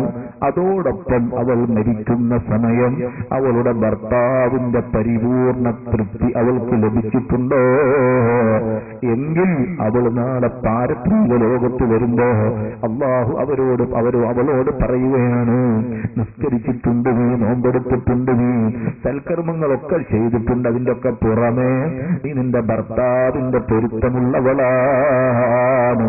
അതുകൊണ്ട് ഈ സ്വർഗത്തിന്റെ കവാടങ്ങൾ കാണുന്നില്ലേ, ഇതിലേത് കവാടമാണ് നിനക്കിഷ്ടം? നിനക്ക് ഏത് കവാടത്തിലൂടെ പോവാനാണ് താല്പര്യം? ബാബുർ റയ്യാനിലൂടെ പോകണോ? നോമ്പുകാരുടെ വാതിലായ ബാബുർ റയ്യാനിലൂടെ നിനക്ക് കടക്കണമെന്നുണ്ടോ? അതല്ല സക്കാത്ത് കൊടുത്ത മഹാന്മാരുടെ ബാബു സക്കാത്തിലൂടെ പോകണോ? അതുപോലെ യോദ്ധാക്കളുടെ ഹംസത്ത് റളിയല്ലാഹു അൻഹുവിനെ പോലുള്ള വലിയ വലിയ ശുഹദാക്കളുടെ വാതിൽ തൊട്ടപ്പുറത്തുണ്ട്, അതിലൂടെ കടക്കണോ? എങ്ങനെ വേണമെങ്കിലും നീ അതിലൂടെ പ്രവേശിച്ചോ. 8 കവാടങ്ങൾ തുറന്നു കൊടുത്തിട്ട് ഇഷ്ടമുള്ളതിൽ കൂടെ തുറന്നിട്ട് പോയിക്കോ, അവർക്ക് ഹിസാബില്ലെന്ന് സയ്യിദുൽ വറാ മുഹമ്മദുർ റസൂലുള്ളാഹി. ഭർത്താവിന്റെ തൃപ്തി ഉണ്ടാക്കിയെടുക്കാൻ സഹോദരി എത്രയാണ് നിങ്ങൾക്ക് ചാൻസുകൾ. ഞാൻ പറഞ്ഞത്, നിങ്ങൾ ഒന്ന് രാത്രിയിൽ അദ്ദേഹത്തിന് വൃത്തിയോടുകൂടെ സമീപിക്കുക. അതോടൊപ്പം തന്നെ ചിലവ്, സുബ്ഹാനല്ലാഹ്, അമിത ചിലവുകൾ നിങ്ങൾ കരുതിയാൽ എത്രയോ കുറക്കാം. ഒരു ചെറിയ കൊട പെട്ടെന്ന് നോക്കുമ്പോൾ ഒരു ചെറിയ നൂല് വിട്ട് കിടക്കുന്നുണ്ട്, അല്ലെങ്കിൽ ഒരു ഇല്ലി പൊട്ടിപ്പോയിട്ടുണ്ട്. എന്നാൽ സ്വന്തം തന്നെ അത് വൃത്തിയാക്കുന്ന ചില സഹോദരിമാർ അത് നന്നാക്കാൻ അവർക്ക് തന്നെ കഴിയും. എന്നിട്ടോ ചിലരോ അതവിടെ കൊട കേടുന്നിട്ടുണ്ട്, അതിന് പറ്റൂല, ഉപയോഗിക്കാൻ പറ്റൂല, അതുകൊണ്ട് വേറെ കൊട വേണമെന്ന് പറഞ്ഞാൽ ഇതൊക്കെ തന്നെ, ഇതൊക്കെ ചെറിയത്, ഇതൊക്കെ സുബ്ഹാനല്ലാഹ് വിശദീകരിച്ചാൽ ഇന്ന് 2 ദിവസം ക്ലാസ് ഒന്നും മതിയാവൂല. അതുപോലെ തന്നെ മറ്റുള്ള വിഷയങ്ങൾ, വീട്ടിലെ അനാവശ്യ ചെലവുകളൊക്കെ ചുരുക്കാൻ സഹോദരിമാരൊന്ന് ശ്രദ്ധിച്ചാൽ കാര്യം നടക്കും. അതുകൊണ്ട് ഞാനത് കൂടുതൽ പറയുകയല്ല. ഇനി മൂന്നാമത്തതോ, ഭർത്താവ് വരുമ്പോൾ സ്വീകരിക്കാൻ നിങ്ങൾ വേണം, എപ്പോഴും വേണം. കാരണം പ്രത്യേകിച്ച് ജോലി കഴിഞ്ഞ് വരുന്ന ആളുകൾ, ഗൾഫുകാരന്റെ ഭാര്യമാരുടെ സുബ്ഹാനല്ലാഹ് വരാൻ നിൽക്കുകയാണ് ദൈവത്തിന്റെ നിയമത്തും തുടങ്ങാൻ. മൂപ്പര് എവിടുന്ന വരും, പോയിട്ട് നാളെ വരും. അപ്പോഴത്തേക്കിന് എല്ലാ കംപ്ലൈന്റും, അമ്മായിമ്മനെ പറ്റിയുള്ള കംപ്ലൈന്റ്, സുബ്ഹാനല്ലാഹ് ആയിരക്കണക്കിന് പ്രശ്നങ്ങൾ ഒന്നായിട്ട് നിരത്താൻ നിൽക്കുകയാണ്. അത് ഒരിക്കലും ചെയ്യരുത്. കടന്നു വരുമ്പോ സന്തോഷത്തോടെ കടന്നു വന്ന് അദ്ദേഹത്തെ സ്വീകരിച്ച് സന്തോഷത്തിന്റെ ഒരു സമീപനമില്ലാത്തൊരു സമീപനം ഉണ്ടാകരുത്. ചില ഗൾഫുകാരുണ്ട് സുബ്ഹാനല്ലാഹ്, ആകെ ഒരു മാസം ലീവിന് വരിക, ഇവിടെ വന്നിട്ട് ഇവളുടെ പ്രശ്നങ്ങൾ തീർക്കാൻ അദ്ദേഹത്തിന് കഴിയില്ല, കരഞ്ഞ് പിന്നെയും നാട്ടിലേക്ക് പോകും, പിന്നെയും ഗൾഫിലേക്ക്. ഗൾഫ് എന്ന് പറഞ്ഞ ആ സഹോദരി നോട്ടടിയുടെ ശാലയൊന്നുമല്ല, അല്ലെങ്കിൽ അവിടെ നോട്ടിന്റെ ഫോട്ടോ സ്റ്റാൻഡ് എടുക്കുന്ന സ്ഥലമല്ല. ഈ ഗൾഫുകാരന്റെ സ്ഥിതി സുബ്ഹാന ജല്ല ജലാലുഹു അവരൊന്ന് വിശദീകരിക്കണം. അപ്പറിയാം, ആലയിൽ കൊണ്ട് കെട്ടിയ, തൊഴുത്തിൽ കെട്ടിയ മൃഗങ്ങളോട് പോലുള്ള നീതി പോലും കിട്ടാത്ത എത്രയോ ഗൾഫുകാരുണ്ട് സുബ്ഹാനല്ലാഹ്. ഇന്നലൊക്കെ ബഹ്റൈനിൽ നിന്ന് വിളിച്ചിട്ട് ഉസ്താദെ ചൂട് താങ്ങാൻ കഴിയുന്നില്ല, കച്ചവടമില്ല, ഞങ്ങൾ എന്ത് ചെയ്യും, വളരെ ദാരിദ്ര്യത്തിലേക്കാണ് നീങ്ങുന്നെന്ന് സങ്കടം പറഞ്ഞവരുണ്ട്. അല്ലാഹു കാത്തുരക്ഷിക്കുമാറാകട്ടെ, അല്ലാഹു സലാമത്താക്കുമാറാകട്ടെ. എന്താണെന്നറിയോ, വൈകുന്നേരം വരെ ജോലി ചെയ്താലും അവർക്ക് വേണമെങ്കിൽ വയറ് നിറച്ച് ഭക്ഷണം കഴിക്കാം, പക്ഷെ കഴിച്ചാൽ നാട്ടിലേക്ക് അയക്കാനൊന്നും ഉണ്ടാവില്ല. നാട്ടിൽ ഭാര്യയുണ്ട്, മക്കളുണ്ട്, അവരുടെ വിദ്യാഭ്യാസം, സുബ്ഹാനല്ലാഹ്, ഒരു മാസം ഒരു കുട്ടിയുടെ പഠനം ഒന്ന് കണക്കുകൂട്ടി നോക്കും, എത്രയാണ് എന്റെ ചെലവ്. അത് ഭർത്താവ് ചിന്തിക്കുക, പക്ഷേ ഞാനിപ്പോ ഒരു ശരിക്ക് സുഭിക്ഷമായൊരു ഭക്ഷണം കഴിച്ചാൽ എന്റെ നാട്ടിലേക്ക് മിച്ചം വെക്കാനൊന്നുമില്ല. അതുകൊണ്ട് എന്നെ പ്രതീക്ഷിച്ചു കഴിയുന്ന പ്രിയപ്പെട്ട ഭാര്യ, എന്നെ പ്രതീക്ഷിച്ചു കഴിയുന്ന എന്റെ ഉമ്മ, എന്റെ മക്കള്, എന്റെ ജ്യേഷ്ഠാനുജന്മാർ, ഇവരൊക്കെ എന്റെ വീട്ടിലുണ്ടല്ലോ. അതുകൊണ്ട് ഞാനിപ്പോ ഒരു പെപ്സിയും ഒരു ചെറിയ കുബൂസും കഴിച്ചിട്ട് തൽക്കാലം അതിന്റെ മേൽ ചുരുക്കിയിട്ട് ഞാൻ ബാക്കിയുള്ള നാട്ടിൽ വിടട്ടെ ചിന്തിക്കുന്ന ഭർത്താവ്. ആ മനുഷ്യൻ അവിടെ കിടന്ന് സഹിച്ച് അമിത ചൂട് കാരണം മൂത്രത്തിൽ കല്ലിന്റെ അസുഖം, വെള്ളത്തിന്റെ ദൗർബല്യത കൊണ്ട് ശരീരത്തിൽ ഉടലെടുക്കുന്ന രോഗം, എന്തെല്ലാം രോഗങ്ങൾ, സുബ്ഹാനല്ലാഹ്, അറ്റാക്ക് രോഗം സമ്മാനിച്ചു വരുന്ന പ്രവാസികളില്ലയോ. എല്ലാം കഴിഞ്ഞ അവസാനം ചില ഭാര്യമാരുടെ ഭർത്താവ് ഗൾഫിലാണെന്ന് ഒരൊറ്റ മെജോറിറ്റി കൊണ്ട് കിട്ടുന്നത് അത്രയും 10,000 അയച്ചു തരുന്ന ഈ 10,000ത്തിന്റെ വിയർപ്പിന്റെ മണം അവൾക്കറിയില്ല. അവൾ സുബ്ഹാനല്ലാഹ് ഒന്ന് അപ്പുറത്തെ ഇളയച്ചന്റെ മോളെ കല്യാണത്തിന് നല്ലതിനെന്നാ കൊടുക്കുന്നത് നോക്ക്, ശരിയാണ്. അപ്പുറത്ത് നേരത്തെ നാത്തുവിന്റെ അവരുടെ ബന്ധത്തിൽപ്പെട്ട ആരൊരാളെ കുട്ടീന്റെ എന്താ മുടിയാൾക്കിന് പോകാണ്ട്, അപ്പൊ അതിനൊരു കുറച്ച് പരിഹാരം വേണം. അങ്ങനെ തുടങ്ങി 10,000 അടുത്ത 29ന്റെ മുമ്പ് അവൾ തീർത്തിട്ടുണ്ടാവും. ഇത് തീർത്തൊക്കെ നല്ലതിനാണ്, കാര്യം ശരിയാണ്. അപ്പൊ വന്നു നോക്കുമ്പോ എന്താ, അത് നമ്മളെ കുഞ്ഞിമോന്റെ ഭാര്യ വന്നതാണ്, അവള് വന്നപ്പോ കൊണ്ടുവന്ന സ്വർണ്ണാഭരണമാണ്. ഇത് അഭിപ്രായമുണ്ട്, എല്ലാവർക്കും നല്ല അഭിപ്രായം. പക്ഷേ ഒരു വേളയിൽ കുഞ്ഞിമോന് പെട്ടെന്നൊരു അറ്റാക്കിന്റെ ഒരു സന്ദർഭം ഉണ്ടായി. ഡോക്ടർ പറഞ്ഞു ഉടനടി ഓപ്പറേഷൻ വേണം, നിങ്ങൾക്ക് ലക്ഷങ്ങൾ വരും, ഇവിടുത്തെ ചെലവ് നിങ്ങൾക്ക് താങ്ങാൻ കഴിയില്ല, നിങ്ങളെ പരിചരിക്കാൻ. പണ്ഡിത പ്രതിഭകളുടെ പ്രഭാഷണങ്ങൾ, ഇസ്ലാമിക സീഡികൾ, കാലിക പ്രഭാഷണങ്ങൾ, ദഫ്ഗാനങ്ങൾ, മാപ്പിളപ്പാട്ടുകൾ, ഖുർആനിക ദൃശ്യശ്രാവ്യ സീഡികൾ തുടങ്ങി എല്ലാവിധ സീഡികളുടെയും മഹനീയ ശേഖരണം എക്കോ ഡ്യൂട്ടി പെയ്ഡ് ഷോപ്പ്. കൂടാതെ തസ്ബീഹ് കൗണ്ടർ, ഇന്ത്യൻ വിദേശ അത്തറുകൾ, പെർഫ്യൂമുകൾ, വിദേശ ഉൽപ്പന്നങ്ങൾ എന്നിവയും ഞങ്ങളുടെ ശേഖരണത്തിൽ നിന്ന് മിതമായ നിരക്കിൽ ലഭിക്കുന്നു. ലേബറുകൾക്കും കച്ചവടക്കാർക്കും ഞങ്ങൾ ഒരുക്കുന്ന പ്രത്യേക ഡിസ്കൗണ്ടുകൾ. ഓർക്കുക, Echo duty paid shop, ground floor, Markaz commercial complex, Mavoor road, Calicut.